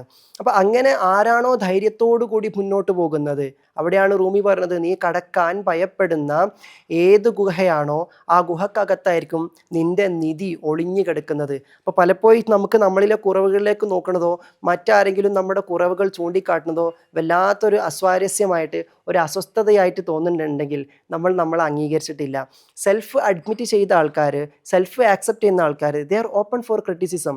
അവരെ കുറ്റപ്പെടുത്തി കഴിഞ്ഞാൽ അവരതൊരു ഹെൽത്തി ആൻഡ് കൺസ്ട്രക്റ്റീവ് ക്രിറ്റിസിസം ആയിട്ട് മാത്രമേ അതിനെ നോക്കിക്കാണുന്നുള്ളൂ. കാരണം അവർ മനസ്സിലാക്കുന്നത് ഓക്കെ, ഇവരിലൂടെ ഇങ്ങനൊരു കാര്യം കൂടി എനിക്കുണ്ടെന്ന് ഞാൻ മനസ്സിലാക്കുന്നു, എന്നാൽ അതുകൂടി ഞാനൊന്ന് അന്വേഷിച്ച് പോകട്ടെ എന്നുള്ളതാണ്. അങ്ങനെയുള്ളവർ മറ്റുള്ളവർ ചൂണ്ടിക്കാട്ടുന്നതിന് മുന്നേ തന്നെ അങ്ങോട്ട് പോയിട്ട് ചോദിക്കും, എന്നിൽ ഞാൻ എന്തെങ്കിലും തിരുത്താനുണ്ടോ? നമ്മൾ ഹോം മാസ്റ്റേഴ്സ് കമ്മ്യൂണിറ്റിയിൽ പാരൻസിന് ഓരോ ദിവസം കുട്ടികളുമായി ബന്ധപ്പെട്ടിട്ട് ഓരോ ടാസ്കുകൾ കൊടുക്കാറുണ്ട്.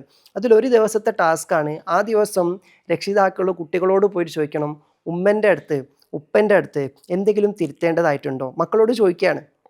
അപ്പോൾ പലപ്പോഴും പാരൻസിന് അങ്ങനത്തെ ചോദ്യം ചോദിക്കാനുള്ള ധൈര്യം ഉണ്ടാവില്ല.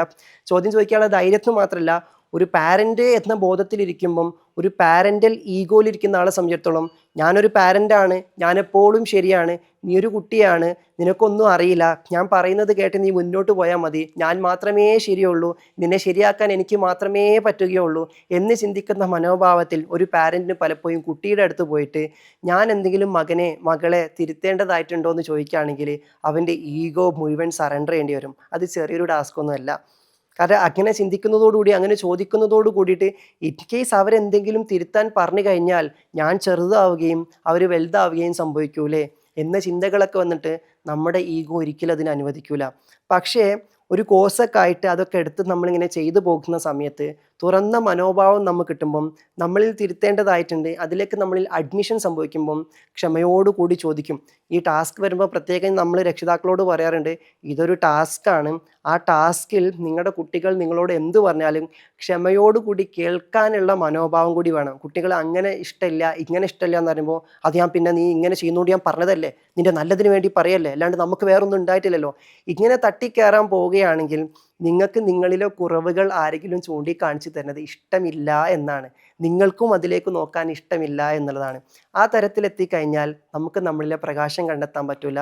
മറവ് ചെയ്യേണ്ട നമ്മളിലെ സ്വത്വം ഏതാണോ അതിന് നമുക്ക് കണ്ടെത്താൻ വേണ്ടി പറ്റില്ല.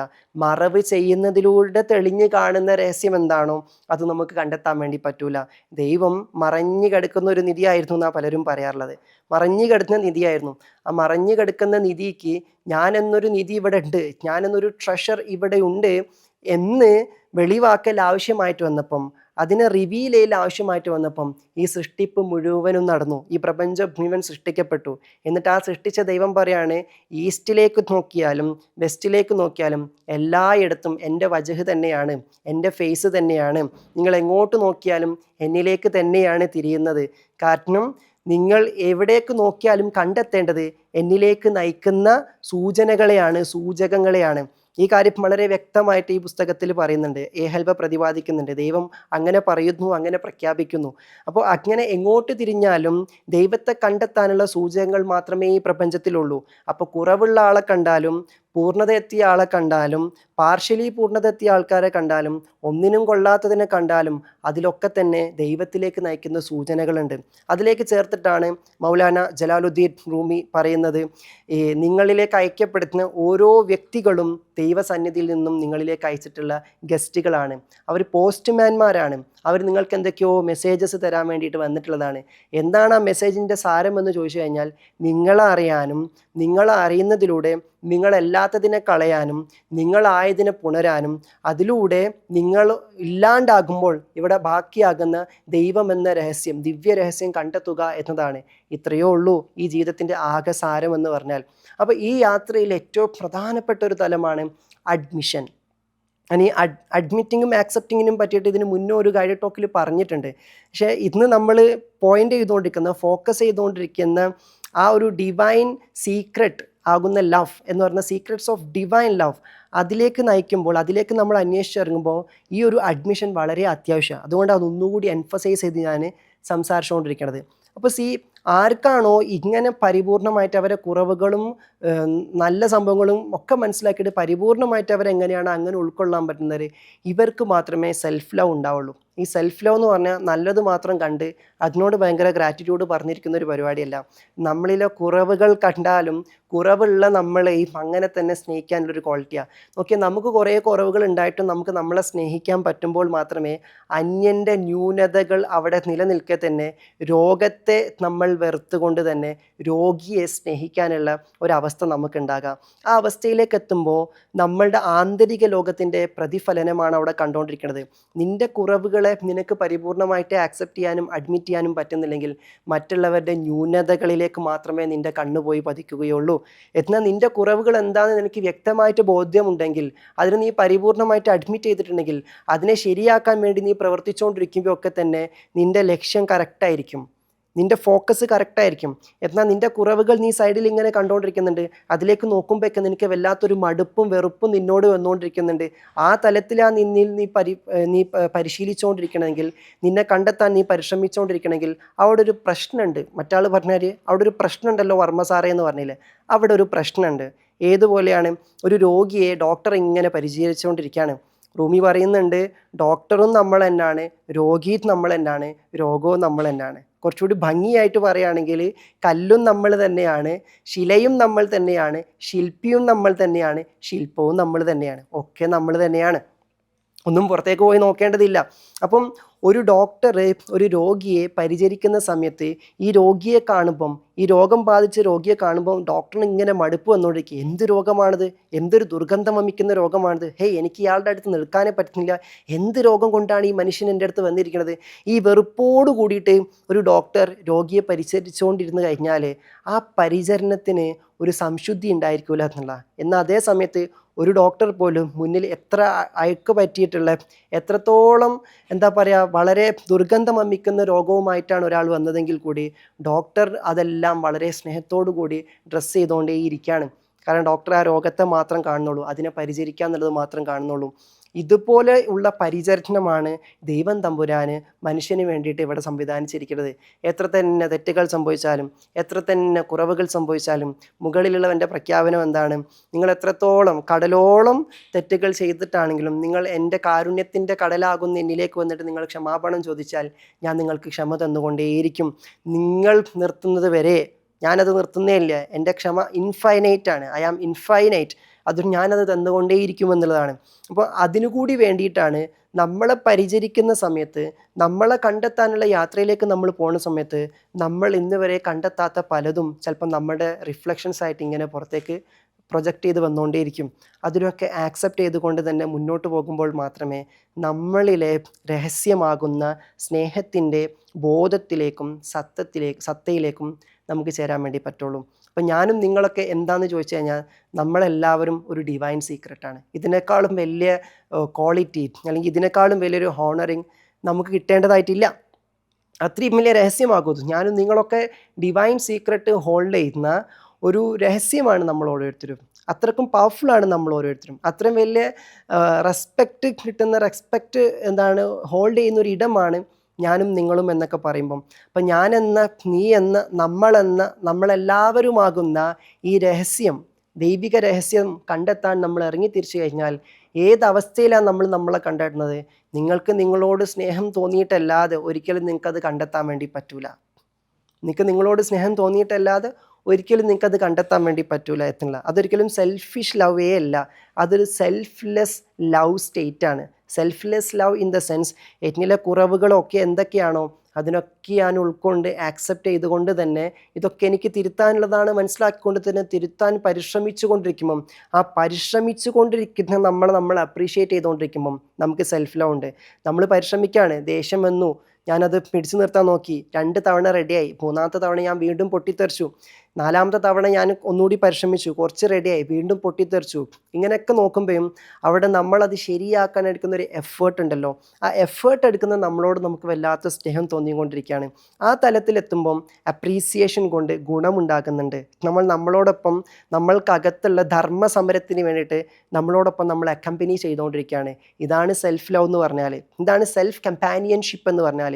ഈ അവസ്ഥയിൽ നിന്നുകൊണ്ട് വേണം നമ്മൾ അകത്ത ലോകത്തെ ശുദ്ധിയാക്കി, അകത്ത ലോകത്തെ കീഴ്പ്പെടുത്തിയിട്ട് നമ്മുടെ പരിപൂർണമാകുന്ന ആ വെളിച്ചത്തിൻ്റെ സ്നേഹത്തിൻ്റെ തലം എക്സ്പ്ലോർ ചെയ്യാൻ വേണ്ടി പറ്റുക എന്നുള്ളതാണ്.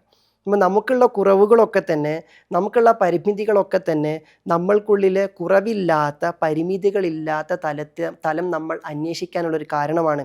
ചോദ്യമുണ്ടെങ്കിൽ മാത്രമേ നമ്മൾ ഉത്തരങ്ങൾ അന്വേഷിക്കൂ. പ്രശ്നമുണ്ടെങ്കിൽ മാത്രമേ നമ്മൾ പരിഹാരത്തെ അന്വേഷിക്കൂ. അപ്പോൾ നിങ്ങൾ ഇരുട്ടിലാണ് എന്ന് നിങ്ങൾക്ക് തോന്നുന്നുണ്ടെങ്കിൽ, നിങ്ങൾ കുറവിലാണ് നിങ്ങൾക്ക് തോന്നുന്നുണ്ടെങ്കിൽ, നിങ്ങൾ പോരായ്മയിലാണ് എന്ന് നിങ്ങൾക്ക് തോന്നുന്നുണ്ടെങ്കിൽ അത് ചോദ്യമാണ്. ആ ചോദ്യം ഇട്ട് തന്നിരിക്കുന്നത് കുറവില്ലാത്ത നിങ്ങളെവിടെ ഉള്ളത് കൊണ്ടാണ്. കുറവില്ലാത്ത നിങ്ങളെവിടെ ഉള്ളത് കൊണ്ട് മാത്രമാണ് നിങ്ങൾക്ക് നിങ്ങളിലെ കുറച്ചിലുകൾ ഒരു നിങ്ങളുടെ പ്രത്യക്ഷത്തിൽ നിങ്ങളുടെ കുറച്ചിലുകൾ നിങ്ങൾക്ക് കാണാൻ വേണ്ടി പറ്റണം എന്നുള്ളതാണ്. അപ്പോൾ പോരായ്മകളില്ലാത്ത നിങ്ങൾ എവിടെയുണ്ട്, അതുള്ളത് കൊണ്ട് അതിലേക്ക് നയിക്കാൻ വേണ്ടി മാത്രമാണ് നിങ്ങളിലെ പോരായ്മകൾ നിങ്ങൾക്ക് വെളിവാക്കിക്കൊണ്ടേയിരിക്കുന്നത്.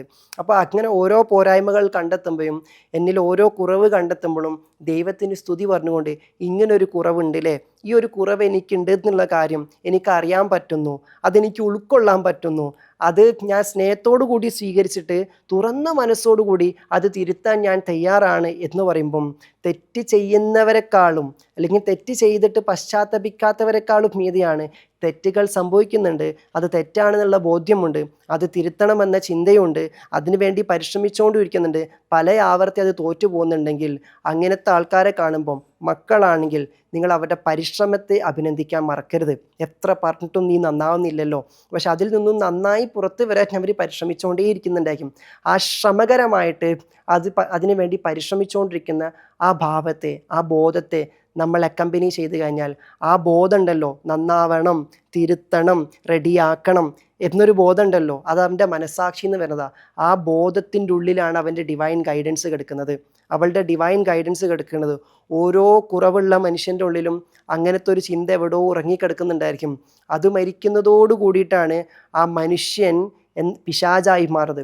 അത് മരിക്കാത്തിടത്തോളം കാലം 1000 ആളുകളെ കൊന്നവനാണെങ്കിലും 100 ആൾക്കാരുടെ ജീവിതം വഴികേടിലാക്കിയവനാണെങ്കിൽ പോലും അവിടെയൊക്കെ എവിടെയോ ഒരു ഖലീഫ ഉമറായി മാറാനുള്ള സാധ്യതയുണ്ട്. ആ സാധ്യതയെ നമ്മൾ എന്ത് ചെയ്ത് നിരാകരിക്കാൻ വേണ്ടി പാടില്ല. ഇങ്ങനെയൊക്കെയാണ് ദൈവിക രഹസ്യം കണ്ടെത്താനുള്ള യാത്ര എന്ന് പറയുന്നത്. അങ്ങനത്തെ ശ്രമകരമായിട്ട് ഈ പറഞ്ഞ രൂപേണ നമുക്ക് നമ്മൾ ഉൾക്കൊണ്ട് അഡ്മിഷനിലൂടെയും അക്സെപ്റ്റൻസിലൂടെയും മുന്നോട്ട് ഗമിക്കുമ്പം നമ്മൾക്കുള്ളിൽ നമ്മളോട് തന്നെ വല്ലാത്തൊരു സ്നേഹമൊക്കെ തോന്നി തുടങ്ങും. ഒന്നുമില്ലെങ്കിൽ കൂടി നമ്മളോട് തന്നെ വല്ലാത്തൊരു സ്നേഹം തോന്നി തുടങ്ങും. അത് നമ്മളോട് തോന്നാനുള്ള കാരണം നമുക്കുള്ളിലെ ദൈവിക രഹസ്യത്തിലേക്ക് കൈ പിടിച്ചു കൊണ്ടുപോകുന്ന ഈ അവസ്ഥയിൽ തന്നെയായിട്ട് നിന്നെ ജനിപ്പിച്ചിട്ട് ആ ജനിപ്പിച്ച അവസ്ഥയിൽ നിനക്ക് കുറവുണ്ടായിട്ട് നീ കണ്ടുമുട്ടിയ ആളുകളൊക്കെ അത്തരത്തിൽ നിന്നെ വഴികേടിലാക്കുന്നവരായിട്ട് അവരിൽ നിന്നൊക്കെ നീ അറിയാതെ നിന്നിലേക്ക് പകർന്നു കിട്ടിയ കുറവുകളൊക്കെ ഉണ്ടായിട്ടും അതൊക്കെ നീ ആക്സെപ്റ്റും അഡ്മിറ്റും ചെയ്തിട്ട് ഇതിലൂടെയൊക്കെ തന്നെ എന്നിലെ പെർഫെക്ഷനിലേക്കുള്ള സൂചകങ്ങളാണ് ഇത് എന്ന് മനസ്സിലാക്കിയിട്ട് ഉൾക്കൊണ്ട് നിങ്ങൾ അങ്ങനെയൊക്കെയായിട്ടും നിങ്ങളെ സപ്പോർട്ട് ചെയ്യുമ്പം നിങ്ങൾക്കുള്ളിൽ വെളിച്ചത്തിലേക്ക് നയിക്കുന്ന ഒരു ബോധമുണ്ട്. അതായത് ഈ പക്ഷികളെ പറ്റി പറയാറുണ്ട്, അവരുടെ അന്നം ഇന്നെവിടെയാണെന്ന് അവർക്കറിയില്ല, പക്ഷെ അവർക്ക് എവിടെയാണോ അന്നം വെച്ചിട്ടുള്ളത് അവരതിലേക്ക് അവർ പോലും അറിയാണ്ട് നയിക്കപ്പെടുന്നുണ്ട്. അങ്ങനെ കണക്ട് ചെയ്യുന്ന ബന്ധിപ്പിക്കുന്ന ഒരു കോഡ്, അൺസീൻ കോഡ് ഈ പ്രപഞ്ചത്തിലുണ്ട്, ഈ പ്രകൃതിയിലുണ്ട്. ഇതുപോലെ തന്നെ നമുക്ക് ഓരോരുത്തരുടെ ഉള്ളിലും നമ്മുടെ ഓരോരുത്തരുടെ ഉള്ളിലും അത്തരത്തിൽ എത്ര തന്നെ കുറവുകൾ സംഭവിച്ചാലും എത്ര തന്നെ തോൽവികൾ സംഭവിച്ചാലും എത്ര തന്നെ ന്യൂനതകൾ ഉണ്ടായാലും ഉള്ളിൻ്റെ ഉള്ളിൽ എവിടെയോ ഞാൻ ചെയ്തത് തെറ്റായിപ്പോയല്ലോ, ഞാൻ അങ്ങനെ ചെയ്യാൻ പാടില്ലായിരുന്നുവല്ലോ, ഇങ്ങനെ ആയിരുന്നല്ലോ ഞാൻ ചെയ്യേണ്ടിയിരുന്നത്, ഇങ്ങനെ ആയിരുന്നല്ലോ ഞാൻ എൻ്റെ പാർട്ട്ണറോട് ബിഹേവ് ചെയ്യണമെന്ന് കരുതിയത്, പക്ഷെ എനിക്ക് പറ്റുന്നില്ല എന്ന് കരുതിയിട്ട് ആ റിഗ്രറ്റ് വരുന്ന ആ റിപ്പൻ തോട്ട് വരുന്ന ഒരു പോയിന്റ് ഉണ്ടെങ്കിൽ എവിടെയോ ആ വെളിച്ചം ഇപ്പോഴും അങ്ങനെ ചെറിയ രീതിയിലെങ്കിലും ഇങ്ങനെ സ്പാർക്ക് ചെയ്തുകൊണ്ടിരിക്കുന്നുണ്ട്. അതിനൊന്ന് ആളിക്കത്തിക്കാൻ, അതിനെ ഊതിക്കെടുത്താതെ തല്ലിക്കെടുത്താതെ fan your flame towards the divine call, നിങ്ങളെ ഡിവൈൻ കോളിലേക്ക് നയിച്ചുകൊണ്ടിരിക്കുന്ന ആ ചെറിയ നാളത്തിലേക്ക്, തിരിനാളത്തിലേക്ക്, ആ സ്പാർക്കിലേക്ക് നിങ്ങൾ ഫാൻ ചെയ്തുകൊണ്ടിരിക്കുക. അതിന് നിങ്ങൾ വീശിയിട്ട്, അതിന് നിങ്ങൾ കാറ്റ് കൊടുത്ത് വീശിയിട്ട് അതിനെ ആളിക്കത്തിക്കാൻ വേണ്ടി ശ്രമിക്കുക. അങ്ങനെ സപ്പോർട്ട് ചെയ്യുന്ന ഒരാൾ നിങ്ങൾക്ക് നിങ്ങളായി മാറുമ്പോൾ ഞാൻ പറയും, നിങ്ങൾക്കുള്ളിലുള്ള ആ ബോധം ഉണ്ടല്ലോ, ഗൈഡ് ചെയ്യപ്പെടുന്ന ബോധം, ട്രൂത്തിലേക്ക് ഗൈഡ് ചെയ്യുന്ന, സീക്രട്ടിലേക്ക് ഗൈഡ് ചെയ്യുന്ന ഒരു ബോധം, ആ ബോധത്തിലേക്ക് നിങ്ങൾ ചേരുകയാണ്. ആ ബോധം കുറച്ചുകൂടി പവർ ആവുന്നത് കൊണ്ടാണ് നിങ്ങൾക്ക് അറിയാതെ നിങ്ങളോടൊരു സ്നേഹം തോന്നുന്നത്. ആ അവസ്ഥയിലെത്തുമ്പം ആളുകൾ എന്ത് പറഞ്ഞാലും അവർ പറയുന്നതിനേക്കാളും നന്നായിട്ട് എനിക്ക് എന്നെ അറിയാം. ആളുകൾ നിങ്ങളെ കുറ്റപ്പെടുത്തുമ്പം എന്നിൽ അങ്ങനെ ഒരു ക്വാളിറ്റി ഉണ്ടോ, അതെനിക്ക് മുന്നേ അറിയുമെങ്കിൽ ശരിയാണ് ആ പറഞ്ഞത്, ഞാൻ പെട്ടെന്ന് ദേഷ്യം പിടിക്കുന്ന ഒരാളാണ്, എനിക്ക് അങ്ങനെ ഒരു കുറവുണ്ട്, അത് ഞാൻ തന്നെ കണ്ടെത്തിയിരിക്കുന്നു, അതുകൊണ്ട് അവർ പറഞ്ഞതിൽ ഒരു കുഴപ്പമില്ല, അത് അംഗീകരിക്കുന്നു, ഒരു കുഴപ്പമുണ്ടായിരിക്കില്ല. എന്നാൽ നമ്മളത് കണ്ടെത്താതെ മറ്റാരൊക്കെയോ കണ്ടെത്തി പറഞ്ഞുകൊണ്ടിരിക്കുമ്പം നമ്മൾ അറ്റ്ലീസ്റ്റ് എന്നിലെ കുറവുകളെ കണ്ടെത്തി മനസ്സിലാക്കി തിരുത്തണമെന്നൊരു യാത്രക്ക് പോലും നമ്മൾ ഇറങ്ങിയിട്ടില്ലെങ്കിൽ ആൾക്കാരെങ്ങനെ കമൻറ്റ് ചെയ്തുകൊണ്ടിരിക്കുമ്പം നമുക്ക് സഹിക്കാൻ പറ്റില്ല. അവരെന്തൊരു നെഗറ്റീവാണ്, അവരെന്താണ് എപ്പോൾ എന്നെ തന്നെ കുറ്റപ്പെടുത്തിക്കൊണ്ടിരിക്കുന്നത് എന്ന തലത്തിലേക്ക് എത്തും. മറ്റുള്ളവർ നിനക്ക് നേരെ വിരൽ ചൂണ്ടുന്നതിന് മുന്നേ തന്നെ നിന്നിലേക്ക് നീ ഒന്ന് കണ്ണ് ഓടിച്ചിട്ടുണ്ടെങ്കിൽ, നിൻ്റെ കണ്ണൊന്ന് നിന്നിലേക്ക് നീ പതിപ്പിച്ചിട്ടുണ്ടെങ്കിൽ, നിനക്ക് ഓൾറെഡി അത് അറിയാമെങ്കിൽ പിന്നെ ഒരു കുഴപ്പമില്ല.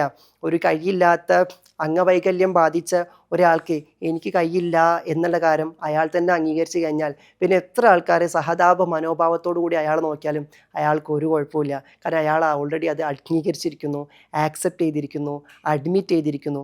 അങ്ങനത്തെ അവസ്ഥയിൽ നിൽക്കുമ്പോൾ അയാൾ പോലും അറിയാതെ അയാൾ വല്ലാത്ത സെൽഫ് ലവിലായിരിക്കും. ഒരാൾക്ക് സെൽഫ് ലവ് ഉണ്ട് എന്നുള്ള കാര്യം അയാൾക്ക് അറിഞ്ഞോളണമെന്നില്ല, ചുറ്റിലുള്ള ആൾക്കാരായിരിക്കും മനസ്സിലാക്കുക. ഇങ്ങനെയൊക്കെ കുറ്റപ്പെടുത്തിയിട്ടും അവർക്കൊരു പ്രശ്നമില്ല, ഇതെന്താ ഇവരിങ്ങനെ നിൽക്കുന്നത്, കാരണം അവർ സെൽഫ് ലവില, അവരത് അറിയുന്നില്ല എന്നുള്ളതാണ്. അവരത് ആക്സെപ്റ്റ് ചെയ്തിരിക്കുന്നു, അഡ്മിറ്റ് ചെയ്തിരിക്കുന്നു. അങ്ങനെയാകുമ്പം ഒരു തുറന്ന പുസ്തകം പോലെ ആരും എന്തും പറഞ്ഞോട്ടെ, എനിക്കൊരു കുഴപ്പമില്ല, കാരണം ഞാൻ തന്നെ എന്നെ തിരുത്താനുള്ള, എന്നെ അറിയാനുള്ള അന്വേഷണത്തിലാണ്. അപ്പം ഞാൻ 3-4 തവണ പരിശ്രമിച്ചു, ഇത്തവണ ഞാൻ ദേഷ്യം പിടിക്കില്ല വിചാരിച്ചതാണ്, പക്ഷെ കയ്യിൽ നിന്നും പോയി എന്നൊരു കാര്യം അറിയുമ്പോൾ നമുക്ക് തന്നെ മനസ്സിലായിട്ടുണ്ട് ഇത്തവണ കയ്യിൽ നിന്നും പോയിട്ടുണ്ട്, പക്ഷെ കുഴപ്പമില്ല, ഞാൻ ഒന്നുകൂടി നോക്കൂട്ടോ, it's okay to be not okay, sorry കേട്ടോ എന്ന് നമ്മൾ സെൽഫിനോട് പറയുമ്പം, എടാ സോറിയടാ മോളെ, സോറി എനിക്ക് ഇപ്രാവശ്യം പറ്റിയില്ല, ഞാൻ ഒന്നുകൂടി നോക്കിയിരുന്നു, ഇത് 18ാമത്തെ തവണയാണ് എൻ്റെ കയ്യിൽ നിന്നും പോണത്, പക്ഷെ കുഴപ്പമില്ല നമുക്ക് ഒന്നുകൂടി നോക്കാട്ടോ എന്ന് പറയും. നമ്മളെ കൂടെ നിൽക്കുമ്പം നമ്മളെ സെൽഫിനോട് നമ്മൾ കാണിക്കുന്ന ഒരു കാരുണ്യമില്ലേ, ആ കാരുണ്യത്തിൽ എവിടെയോ മറ്റുള്ളവർ നമ്മളോട് പറയാൻ ശ്രമിച്ചൊരു വാക്കാണത്. എൻ്റെ കൂട്ടുകാരനട്ടോ, പോട്ടടാ കുഴപ്പമില്ല, നീ നോക്കണേ എനിക്കറിയാം, അതെൻ്റെ ഫ്രണ്ടിന് ചിലപ്പോൾ മനസ്സിലാവില്ല, നിൻ്റെ വീട്ടുകാർക്ക് ചിലപ്പോൾ മനസ്സിലാവില്ല, പക്ഷെ നീ ട്രൈ ചെയ്യാനുള്ള കാര്യം എനിക്കറിയാം. ആ ഒരു വാക്ക് കേൾക്കാനായിരിക്കും നമ്മൾ ഇഷ്ടപ്പെടുന്നത്. അതൊന്നെങ്കിൽ കൂട്ടുകാരിലൂടെ കേൾക്കാൻ പറ്റുന്നെങ്കിൽ, നിങ്ങളിലൂടെയാണ് നിങ്ങൾക്കത് പറയാൻ പറ്റുന്നെങ്കിൽ, കേൾക്കാൻ പറ്റുന്നെങ്കിൽ വണ്ടർഫുൾ. നിങ്ങൾ പുറത്തൊരു ഗസ്റ്റിലൂടെ അത് കേൾക്കാതെ നിങ്ങളിലൂടെ തന്നെ ആ ഡിവൈൻ സപ്പോർട്ട് നിങ്ങൾ കേട്ടുകൊണ്ടിരിക്കുകയാണ്. അത് ദൈവികമാണ്. അതിൽ ദൈവികമായ സ്നേഹത്തിൻ്റെ ഒരു അംശമുണ്ട്.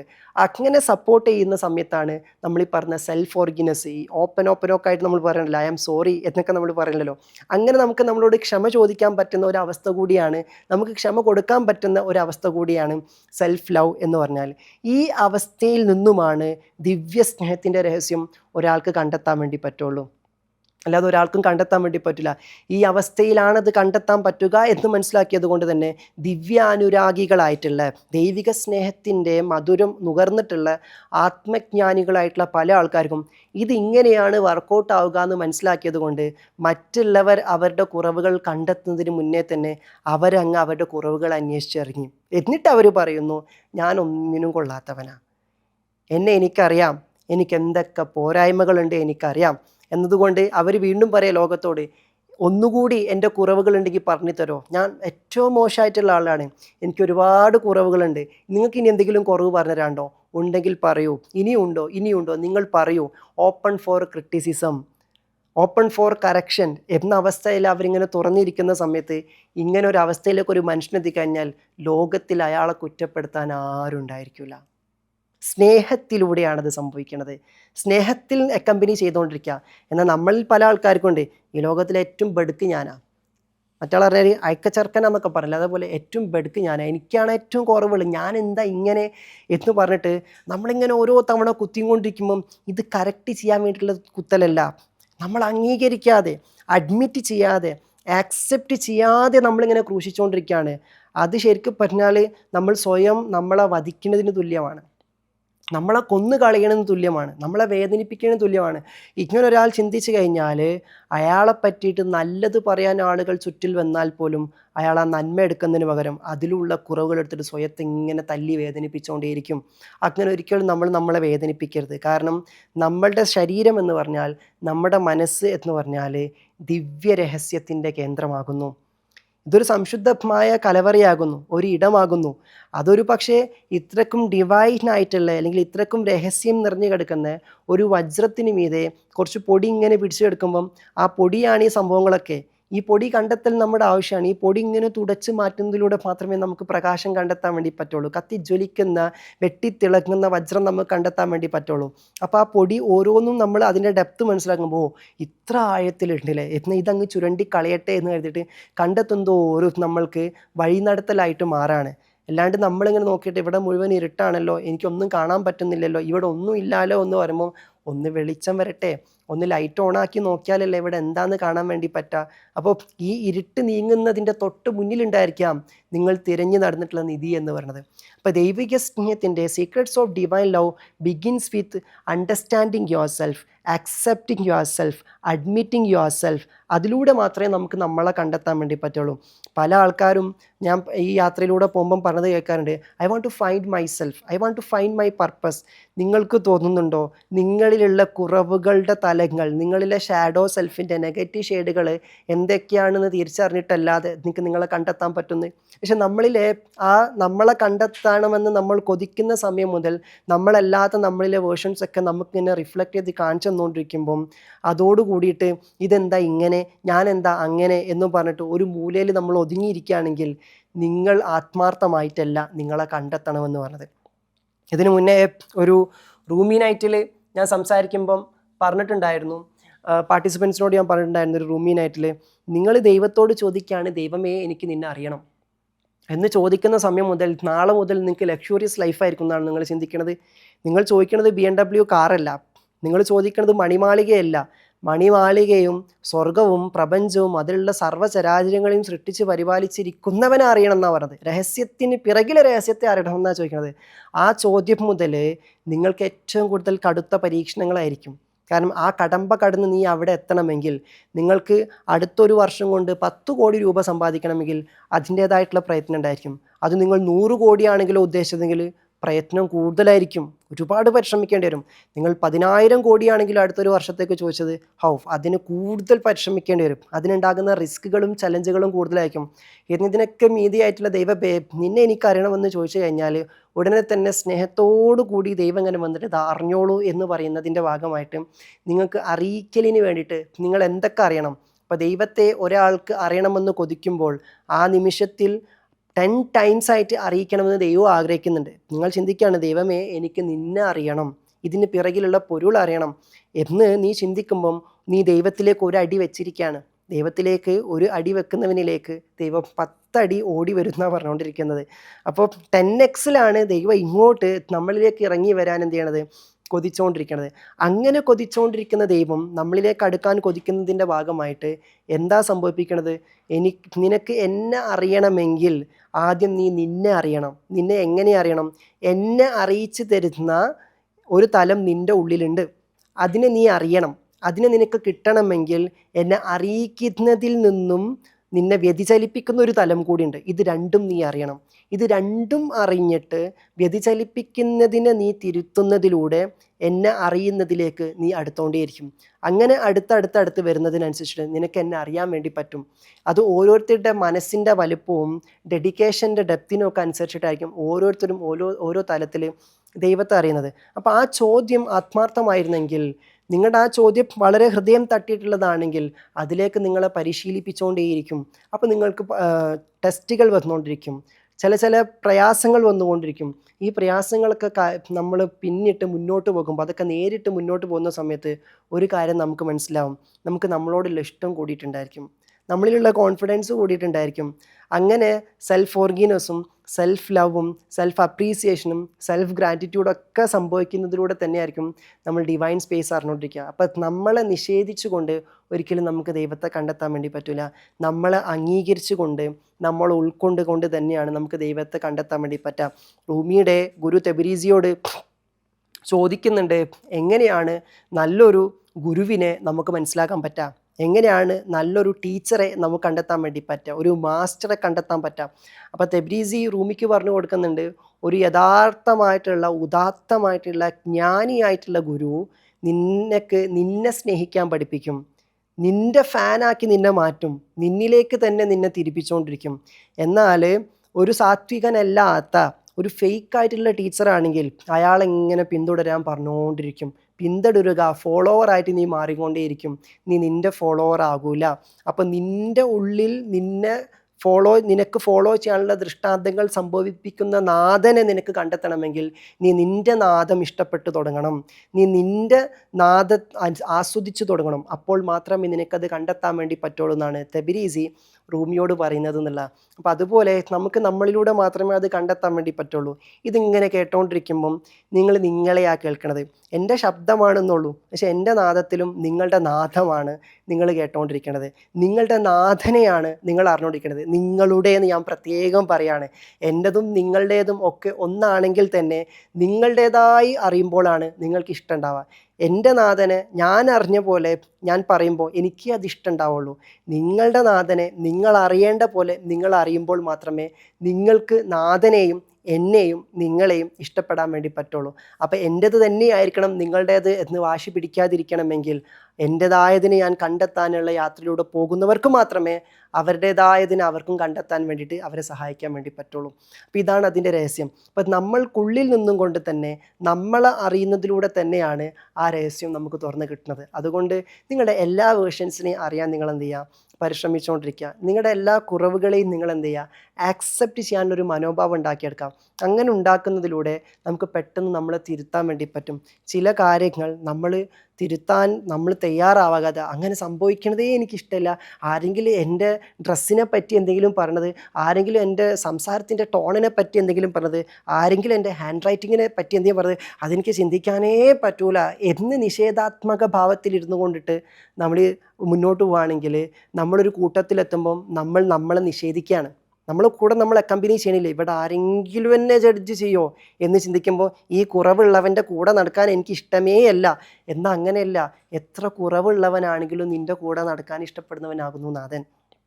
അതുകൊണ്ടാണ് ദൈവത്തിൻ്റെ നാദവുമായിട്ട് ഈ ലോകത്തിലേക്ക് വന്നിട്ടുള്ള പ്രവാചകരൊക്കെ പറഞ്ഞത്, എന്നെ നിങ്ങൾ അന്വേഷിക്കേണ്ടത് ഏറ്റവും കുറഞ്ഞ ആൾക്കാരുടെ കൂടെയാണ്, ദരിദ്രരുടെ കൂടെയാണ്. ദരിദ്രരെന്ന് പറയുമ്പോൾ കേവലം സമ്പത്തില്ലാത്തവർക്ക് മാത്രമല്ല, കുറേ ന്യൂനതകളുള്ള, ഹൃദയം അത്രയൊന്നും സമ്പന്നമല്ലാത്ത ആൾക്കാരും ഉണ്ടായിരിക്കാം, കാടൻ ഹൃദയമുള്ള ദരിദ്രരും ഉണ്ടായിരിക്കാം, ഫക്കീറുകളും ഉണ്ടായിരിക്കാം. അത്തരത്തിലുള്ള ഫക്കീറുകളുടെ കൂട്ടത്തിൽ എന്നെ നിങ്ങൾ അന്വേഷിക്കുക എന്ന് പറയുമ്പം ബുദ്ധൻ തൻ്റെ അനുയായികളോടൊക്കെ ഭിക്ഷ യാചിക്കാൻ വേണ്ടി പറഞ്ഞതുപോലും അത്തരത്തിൽ ഭിക്ഷുവായി നടന്ന് ഭിക്ഷ യാചിച്ചിട്ട് നമുക്കുള്ളിലുള്ള എല്ലാ ചമ്മലുകളും എല്ലാ കുറവുകളും അങ്ങ് കഴുകിക്കളഞ്ഞിട്ട് ആ ഒരു അവസ്ഥയിൽ നമ്മൾ ഫുൾ ആക്സെപ്റ്റ് ചെയ്തിരിക്കുക എന്നുള്ളതാണ്.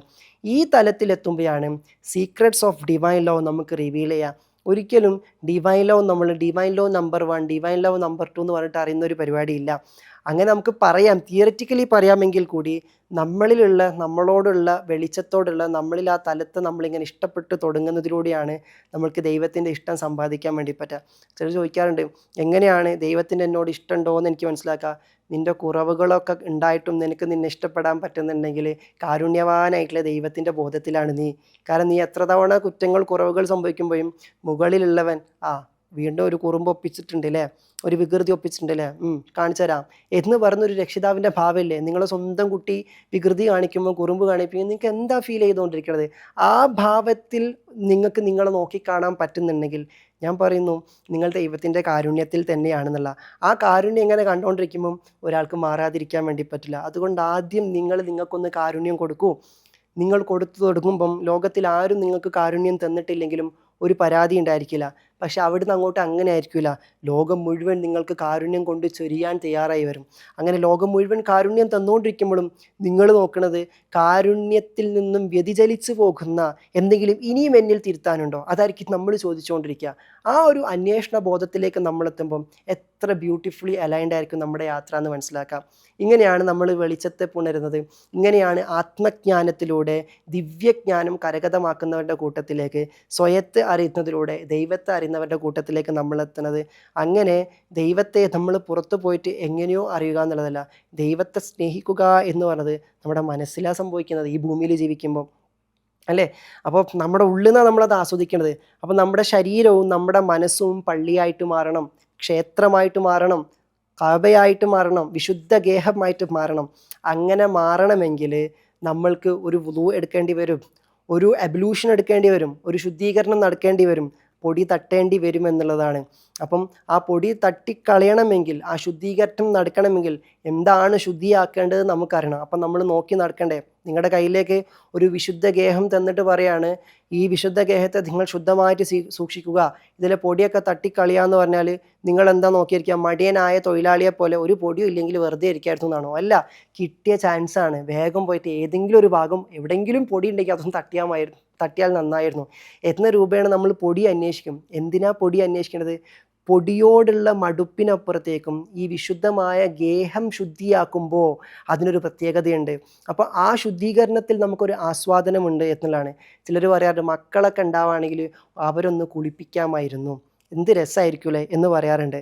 അവരൊന്ന് ഡ്രസ്സൊക്കെ ചെയ്ത് കൊടുക്കാമായിരുന്നു എന്ന് പറയാറുണ്ട്. അപ്പോൾ കുട്ടികളെ കുളിപ്പിക്കലാണ് നമ്മുടെ ആഗ്രഹം, ആ കുട്ടിയെ തലോടലാണ് നമ്മൾ ആഗ്രഹം. അതിൻ്റെ ഒരു തലമാണ് ശുദ്ധീകരിക്കുക എന്നുള്ളത്. അങ്ങനെയുള്ളവർക്ക് പൊടിയൊന്നും ഇല്ലെങ്കിൽ നന്നായിട്ട് പ്രാർത്ഥിക്കാമായിരുന്നു. അല്ല, നിങ്ങളുടെ ശരീരത്തിൽ പൊടി പിടിച്ചിട്ടുണ്ടോ? നിങ്ങൾ പോയിട്ട് ശുദ്ധിയാക്കുമ്പോഴും ആ ഒരുക്കത്തിനൊരു ആസ്വാദനമുണ്ട്. അങ്ങനെ ഒരുങ്ങലിൻ്റെ ഭാഗം ആസ്വദിക്കൽ കൂടിയുണ്ട്. നമുക്കൊക്കെ കുറവുകളും തെറ്റുകളൊക്കെ സംഭവിക്കുന്നതിലൂടെ അത് സംഭവിപ്പിക്കുന്നവൻ നന്മയും തിന്മയുമായിട്ടുള്ള എല്ലാ കാര്യങ്ങളും അവനിൽ നിന്നാകുന്നു എന്ന് വിശ്വസിക്കുന്ന ഒരാൾക്കാണ് everything happens for a blessed reason എന്ന് നേരത്തെ ലാമി പ്രതിപാദിച്ചതിൻ്റെ ആഴത്തിലുള്ള തലം മനസ്സിലാക്കാൻ വേണ്ടി പറ്റാന്നുള്ള. നമുക്ക് എല്ലാവർക്കും അങ്ങനെയൊക്കെ അറിയാൻ നമ്മൾ അറിഞ്ഞുകൊണ്ടേ ഇരിക്കുകയാണ്. ഇതൊരു തീരാത്ത തോരാത്ത യാത്രയാണ്. അറിയാൻ ഇനിയും സൗഭാഗ്യം വന്നുകൊണ്ടിരിക്കട്ടെ. ഇത് കേട്ടിരിക്കുന്ന കുറച്ച് സമയത്തെങ്കിലും നിങ്ങൾക്ക് നിങ്ങളോട് കാരുണ്യം കാണിക്കാൻ പറ്റിയിട്ടുണ്ടെങ്കിൽ നിങ്ങൾ കാരുണ്യവാനായിട്ടുള്ള നാഥനെ അറിഞ്ഞു. ഇത്രയ്ക്കായിരുന്നു, എനിക്ക് ഇത്ര സമയമെങ്കിലും എന്നോടൊപ്പം ഇങ്ങനെ ഇരുന്നിട്ട് ഇറ്റ്സ് ഓക്കെ, ഇറ്റ്സ് ഫൈൻ, ഇനി എന്തെങ്കിലും എൻ്റെ കയ്യിൽ കുറവുണ്ടോ? ഇപ്പം ചിലപ്പോൾ നിങ്ങളുടെ രക്ഷിതാക്കളോ കൂട്ടുകാരോ മറ്റുള്ളവരൊക്കെ ആവർത്തിച്ച് പറഞ്ഞാൽ നീ ഇങ്ങനെ ചെയ്യണേ ശരിയല്ല, അങ്ങനെ ചെയ്യണേ ശരിയല്ല എന്ന് പറയുമ്പം നിങ്ങൾ വേറൊരു ഭാവത്തോടു കൂടി ഇവരെന്താ ഇങ്ങനെ പറയുന്നത് എന്ന് ചിന്തിക്കുന്നതിനപ്പുറത്തേക്ക് നിങ്ങൾ അതിനേക്കാളും കൂടുതൽ ഇനി എന്തെങ്കിലും ഉണ്ടോ എന്ന് തുറന്ന മനസ്സോടുകൂടി നിങ്ങളിലേക്ക് നോക്കിയെങ്കിൽ, സ്നേഹത്തോടു കൂടി നിങ്ങളിലെ കുറവുകളിലേക്ക് നിങ്ങൾ നോക്കി, ആ നോട്ടം കൊണ്ട് മാത്രമേ പരിവർത്തനം ഉണ്ടാവുള്ളൂ. ഈ പ്രവാചകന്മാരൊക്കെ ഒരുപാട് എന്താ പറയുക, പാപഭാരമൊക്കെ പേറിയിട്ട് വരുന്ന ആൾക്കാരുണ്ടായിരിക്കും. ഇവരാ പാപഭാരത്തിൽ വല്ലാത്ത വിഷാദരായിട്ട് വിഷണ്ണരായിട്ട് വന്നിരിക്കുന്ന സമയത്ത് അവരിലേക്ക് കാരുണ്യം കൊണ്ടാണ് അവരിങ്ങനെ കുറവുകൾ ഇങ്ങനെ പറയായിരിക്കും. പക്ഷെ കാരുണ്യത്തോട് കൂടിയിട്ട് നോക്കുന്ന സമയത്ത് ആ കുറവുകളൊക്കെ അവരുടെ പുഞ്ചിരി കൊണ്ടും അവരുടെ സ്പർശനം കൊണ്ടും അവരുടെ ചെറിയ വാക്കുകൾ കൊണ്ടൊക്കെ അതിങ്ങനെ കരിഞ്ഞ് അലിഞ്ഞ് ഒഴുകി ഇങ്ങനെ പോകുന്നുണ്ടായിരിക്കും. അതേ നോട്ടം നിങ്ങൾ നിങ്ങളിലേക്ക് നോക്കുക. അപ്പോൾ നിങ്ങൾ കാരുണ്യവാൻ്റെ നോട്ടത്തോട് കൂടിയിട്ടാണ് നിങ്ങളിലേക്ക് നോക്കണത്.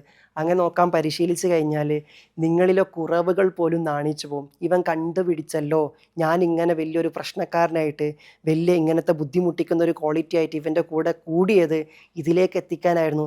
ഇവൻ ഈ രഹസ്യം കിട്ടി, ഇനി ഒളിച്ച് കളി ഒഴിവാക്കാം, ഇനി ഞാനിങ്ങനെ നിൽക്കുന്നതിൽ അർത്ഥമില്ല, അവൻ ആകെ മാറിയിട്ടുണ്ടായിരിക്കും. എത്ര ഈസിയാണ് നോക്കിയേ നമ്മളെ ട്രാൻസ്ഫോം ചെയ്യൽ. പക്ഷെ ഞാൻ പറഞ്ഞു, ഇപ്പോൾ പറഞ്ഞ ഈ ഭാവമുണ്ടെങ്കിൽ മാത്രമേ ഇത് വർക്കൗട്ട് ആവുള്ളൂ. യുക്തി കൊണ്ട് ഇങ്ങനെ ചിന്തിച്ചിട്ട് പിന്നെ ഇത്രയും കാലമായിട്ടുള്ള ഞാൻ ഇങ്ങനെയൊക്കെയാണ്, ഇതൊക്കെ ഇനി എങ്ങനെ മാറാനാ എന്ന ചോദ്യത്തിന് ഇവിടെ പ്രസക്തിയില്ല. കാരണം ഈ ഭാവത്തിലാണ് ഈ കാര്യം വർക്ക് ചെയ്തുകൊണ്ടിരിക്കുന്നത്. ആ ഭാവം ഉണർന്നപ്പം കുറച്ച് സമയമെങ്കിലും ഞാൻ ഈ പറഞ്ഞതിലൂടെ നിങ്ങൾക്ക് ഒഴുകാൻ പറ്റിയിട്ടെങ്കിൽ, അപ്പോൾ അങ്ങനത്തെ ഒരു അവസ്ഥ നമ്മളിൽ ഉണ്ട് നമുക്ക് ബോധ്യപ്പെടും. അങ്ങനെ ഒരു അവസ്ഥ നമുക്കുണ്ട്. ഇങ്ങനെയും എനിക്ക് എന്നെ നോക്കി കാണാം. ഒരാളും എന്തെങ്കിലും കുറവ് പറയുമ്പോഴേക്ക് ആകെ ഈ അയ്യേ എന്ന് ചിന്തിക്കുന്ന എനിക്ക് എൻ്റെ കുറവുകൾ എത്ര വേണമെങ്കിലും പറഞ്ഞോളൂ, എനിക്കിപ്പോൾ അതൊരു സഭാകമ്പം ഇല്ല, എനിക്കൊരു ഇൻഫീരിയർ തോട്ടില്ല എന്ന അവസ്ഥയിലേക്ക് ഇങ്ങനെ തുറന്നിരിക്കാൻ അല്പസമയമെങ്കിലും പറ്റുന്നുണ്ടെങ്കിൽ നമ്മൾ ഏത് ബോധത്തിലാണ് ഇപ്പോൾ ഇരിക്കണതെന്ന് ആലോചിച്ച് നോക്കിയേ.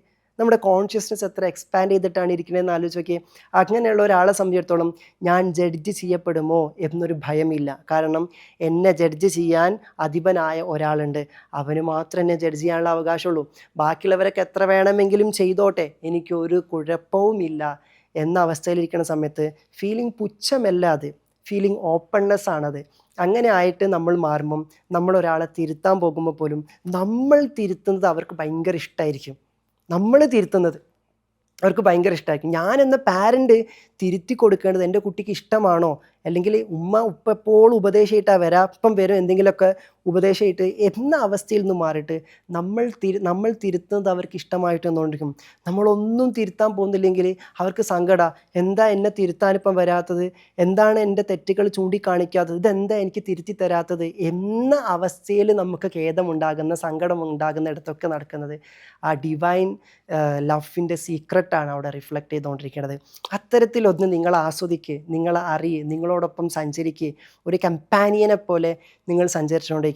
പ്രവാചകരെ വെളിച്ചത്തിൻ്റെ മാതൃകയാക്കി മാറ്റിയ, നക്ഷത്രങ്ങളാക്കി മാറ്റിയിട്ടുള്ള അനുചരന്മാരെ അഡ്രസ്സ് ചെയ്തിട്ടുള്ളത് കമ്പാനിയൻസ് എന്നാണ്. അക്കമ്പനി ചെയ്യുന്നവരല്ല, അവരെ അക്കമ്പനി ചെയ്തു എന്നുള്ളതാണ്. അപ്പോൾ അത്തരം ഒരുപാട് കുറവുകളുള്ള ആൾക്കാരുടെ കൂടെ അക്കമ്പനി ചെയ്യാൻ പ്രവാചകർക്കും പ്രയാസം ഉണ്ടായിരുന്നില്ല, അവരെ തിരുത്തലുകൾ നടത്തുന്നത് അവർക്കും പ്രശ്നമേ ഉണ്ടായിരുന്നില്ല. അത്രമാത്രം അവർ സറണ്ടേർഡ് ആയിരുന്നു, അത്രമാത്രം അവർ സബ്മിറ്റ് ചെയ്തിട്ടുണ്ടായിരുന്നു എന്നുള്ളതാണ്. ഈ രീതിയിൽ വേണം നമ്മൾ നമ്മളെ നോക്കിക്കാണാൻ. അത്തരം ഒരു ഗ്യാരണ്ടി നമുക്ക് കൊടുത്തു കഴിഞ്ഞാൽ പിന്നെ വേറൊരു ഗൈഡിൻ്റെ ആവശ്യം നമുക്കില്ല, വേറൊരു ഗൈഡൻസിൻ്റെ ആവശ്യം നമുക്കില്ല. റൂമി പറഞ്ഞതുപോലെ my soul is my guide എന്ന് പറഞ്ഞതുപോലെ അത് നമ്മൾ കണ്ടെത്താൻ വേണ്ടി പറ്റുന്നുള്ള. അപ്പോൾ കുറച്ച് മുന്നേ ഈ പുസ്തകത്തിലൊക്കെ പ്രതിപാദിച്ചതുപോലെ തന്നെ എല്ലായിടത്തും ഈസ്റ്റിലേക്ക് നോക്കിയാലും വെസ്റ്റിലേക്ക് നോക്കിയാലും എല്ലായിടത്തും ഹോളി ഫേസ് മാത്രമേ നമ്മൾ കാണുള്ളൂ, എല്ലായിടത്തും ആ ദൈവികമായിട്ടുള്ള ഗൈഡൻസ് മാത്രമേ നമ്മൾ കണ്ടുകൊണ്ടിരിക്കുകയുള്ളൂ. അപ്പോൾ ലൈഫ് ഭയങ്കര രസമായിരിക്കും.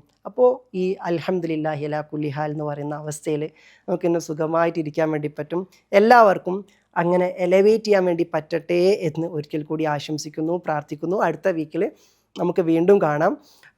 നമ്മളെ കുറച്ച് ദിവസം മുന്നേ ആൽക്കെമിസ്ട്രിയുടെ ഒരു ലൈവ് സ്ട്രീം നടന്നിരുന്നു. ഈ സയൻസും സ്പിരിച്വാലിറ്റിയും ഒന്നിക്കുന്നതിനെ പറ്റിയിട്ടുള്ള ചെറിയൊരു കഷ്ണം മാത്രം, അതൊരു ദിവസം മുഴുവൻ എടുത്ത സെഷനാണ്.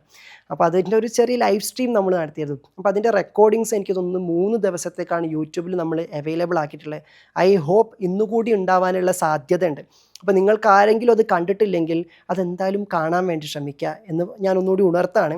നമ്മളെ മെൻറ്റേഴ്സിന് ആരെങ്കിലും കോൺടാക്ട് ചെയ്താൽ, പല ആൾക്കാർക്കും അത് ലിങ്ക് കിട്ടിയിട്ടുണ്ടായിരിക്കും, അപ്പോൾ അവരെ കോൺടാക്ട് ചെയ്താൽ ഇന്നുകൂടി ഉണ്ടാവുള്ളൂ. അപ്പോൾ ഇന്ന് ഫ്രീ ഒക്കെ ആണെങ്കിൽ ഏതെങ്കിലും ഒരു സമയത്ത് അതുകൂടി ഇതിനോട് ചേർത്ത് വെച്ചൊന്ന് കാണാം.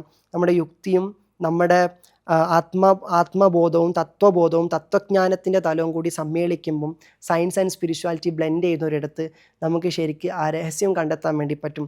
2 കടലുകൾ ചേരുന്ന ഒരിടത്ത് വെച്ചിട്ട് നിങ്ങൾ ദിവ്യജ്ഞാനത്തിൽ നിന്നും മറച്ചു വെച്ച രഹസ്യത്തിൻ്റെ വാഹകനെ കണ്ടെത്തുമെന്ന് പ്രഖ്യാപിച്ചതുപോലെ ഈ യുക്തിയും ആത്മജ്ഞാനവും ഇങ്ങനെ ചേരുന്നിടത്ത് വെച്ചിട്ടാണ് നമുക്ക് ശരിക്ക് ഈ ഭൂമിയിൽ ഇരുന്നു കൊണ്ട് ആ രഹസ്യം കണ്ടെത്താൻ വേണ്ടി പറ്റുക. ആ ദിവ്യ രഹസ്യത്തിന് പിറകിലെ രഹസ്യങ്ങൾ എന്തൊക്കെയാണെന്ന് നമുക്ക് കണ്ടെത്താൻ വേണ്ടി പറ്റുക. അപ്പോൾ കാണാത്തവരുണ്ടെങ്കിൽ കാണുക, കണ്ടവരുണ്ടെങ്കിൽ ഓൾറെഡി പിന്നെ വീണ്ടും കാണുമെന്ന് പറഞ്ഞിരുന്നു, വീണ്ടും കാണാൻ പറ്റുമെങ്കിൽ കാണാം. നിങ്ങളുടെ അത് കണ്ടിട്ടുള്ള റിവ്യൂസും ഫീഡ്ബാക്സൊക്കെ അറിയിക്കുക. ആൽക്കെമിസ്ട്രിക്ക് ശേഷം ഒരുപാട് ഫീഡ്ബാക്കുകൾ വന്നു. എനിക്ക് ഏറ്റവും കൂടുതൽ സന്തോഷം കിട്ടുന്ന കാര്യം നമ്മളിതൊക്കെ ഷെയർ ചെയ്തിട്ട് അത് കേട്ടവർക്ക് അതെന്ത് ഇമ്പാക്റ്റ് ഉണ്ടാക്കിയെന്ന് കേൾക്കലാണല്ലോ നമ്മളേറ്റവും വലിയ സന്തോഷം. ഒരു ശില്പിയുടെ ഏറ്റവും വലിയ സന്തോഷം എന്ന് പറഞ്ഞാൽ ഏറ്റവും നല്ല ശില്പം ഉണ്ടാക്കിയതുകൊണ്ട് മാത്രമായില്ല, ആ ശില്പത്തെക്കുറിച്ചിട്ടുള്ള ന്യൂനതകളും നന്മകളും ആളുകൾ പറഞ്ഞുകൊണ്ടിരിക്കുമ്പം ഈ പറഞ്ഞ പോലെ ആ ശില്പിക്ക് അത് നന്നാക്കിയെടുക്കാനുള്ള ഇനിയും മുന്നോട്ട് പോകാനുള്ള പ്രചോദനം. അപ്പോൾ എനിക്കും മെൻറ്റേഴ്സിനൊക്കെ ഉള്ള ഏറ്റവും നല്ല പ്രചോദനം എന്ന് പറഞ്ഞാൽ നിങ്ങൾ തരുന്ന ഫീഡ്ബാക്കുകളാണ്. അല്ലെങ്കിൽ ഈ UAE വരുന്ന സമയത്ത് നാട്ടിലെ പോലെ അല്ലല്ലോ, ശരിക്കും മനസ്സിലാവുന്നുണ്ട്. ഓരോ തവണ UAE വരുമ്പോൾ ഞാൻ അറിയാറുണ്ട്, നാട്ടിൽ 7 മണിയുടെ സെഷൻ ഇവിടെ 5:30ക്ക് നമ്മൾ ജോയിൻ ചെയ്യണം എന്നുള്ളതാണ്. അപ്പോൾ 6:30യുടെ മെഡിറ്റേഷൻ തുടങ്ങുമ്പോൾ 5 മണിക്ക് ഇവിടെ നിന്ന് റെഡി ആയിരിക്കണം. അപ്പോൾ അത്രയും ഡെഡിക്കേറ്റഡ് ആയിട്ട് നമ്മൾ വരണമെങ്കിൽ എനിക്കത് സ്കിപ്പ് ചെയ്യാതെ ഞാൻ ഇവിടെ വന്ന് എന്നെ ഇരുത്തുന്നത് നിങ്ങൾക്കിതുണ്ടാക്കുന്ന ഇമ്പാക്റ്റുകളാണ്, നിങ്ങൾ ഷെയർ ചെയ്യുന്ന ഫീഡ്ബാക്കുകളാണ്, ഇത് നിങ്ങളിൽ ഉണ്ടാക്കുന്ന ട്രാൻസ്ഫോർമേഷനാണ് ആക്ച്വലി നമ്മളിവിടെ കൊണ്ടിരുത്തുന്നത്. അപ്പോൾ അത് നിങ്ങളുടെ റിവ്യൂസിലൂടെയും ഫീഡ്ബാക്സിലൂടെയാണ് സംഭവിക്കുക എന്നുള്ളതാണ്. അപ്പോൾ അത്തരം എല്ലാ GT കഴിഞ്ഞാലൊക്കെ പലരും ഒരുപാട് ഫീഡ്ബാക്കുകൾ പറയാറുണ്ട്. നിങ്ങളുടെ ടേക്ക് അവേസ് ഒക്കെ മെൻറ്റേഴ്സിനോടൊക്കെ ഷെയർ ചെയ്യുക. അത് നമുക്ക് ഒന്നുകൂടി പോളിഷ് ചെയ്യാനും എന്താണ് നമ്മളെ കേൾക്കുന്നവർക്ക് കൂടുതൽ ആവശ്യമുള്ളത് മനസ്സിലാക്കാനൊക്കെ അതൊരു ഗൈഡൻസ് ആയിട്ട് മാറും. അപ്പോൾ അതും ശ്രദ്ധിക്കുക. ആൽക്കെമിസ്ട്രി കാണാം. UAEയിൽ വരുന്ന സാറ്റർഡേ ആണ് നമ്മുടെ റൂമി നൈറ്റ്. ഓൾറെഡി ഒരുപാട് താങ്ക്സ് ഉണ്ട് UAEയിലുള്ള പാർട്ടിസിപ്പൻസിനോട്. കാരണം നാട്ടിൽ സീറ്റ് ഫില്ലാവുന്നതിനേക്കാളും വേഗത്തിലാണ് UAEയിലെ റൂമിനായിട്ട് സീറ്റ് ഫില്ലായത്. നമ്മളത് ക്ലോസ് ചെയ്തിട്ടുണ്ടായിരുന്നു രജിസ്ട്രേഷൻ ഓൾറെഡി. നാട്ടിൽ നമ്മുടെ റൂമിനായിട്ട് ഈ മന്ത് 25th വരുന്നുണ്ട്. അപ്പം നാട്ടിൽ അറ്റൻഡ് ചെയ്യാത്തവരുണ്ടെങ്കിൽ കാലിക്കറ്റിൽ നടക്കുന്ന റൂമിനായിട്ടിൽ എല്ലാവരും വരാം. മന്ത്ലി എല്ലാവർക്കും വേണ്ടി ചെയ്യുന്ന ഒരു പ്രോഗ്രാം ആ റൂമിനായിട്ട് എന്ന് പറഞ്ഞാൽ ചെറിയ ഇൻവെസ്റ്റ്മെൻറ്റിൽ എല്ലാവരും അത് എക്സ്പ്ലോർ ചെയ്യട്ടെന്നുള്ള ഉദ്ദേശം മാത്രം ചെയ്യുന്ന റൂമിനായിട്ട്. അപ്പോൾ നാട്ടിലുള്ളവരുണ്ടെങ്കിൽ 25th നാട്ടിൽ നിന്ന് വന്നിട്ട് അറ്റൻഡ് ചെയ്യാൻ വേണ്ടി ശ്രമിക്കാം. അപ്പോൾ ഏതായാലും നെക്സ്റ്റ് വീക്കിൽ കാണാം. ഇത്രയും സമയം കേട്ടിരുന്ന എല്ലാവർക്കും thank you so much and all the best.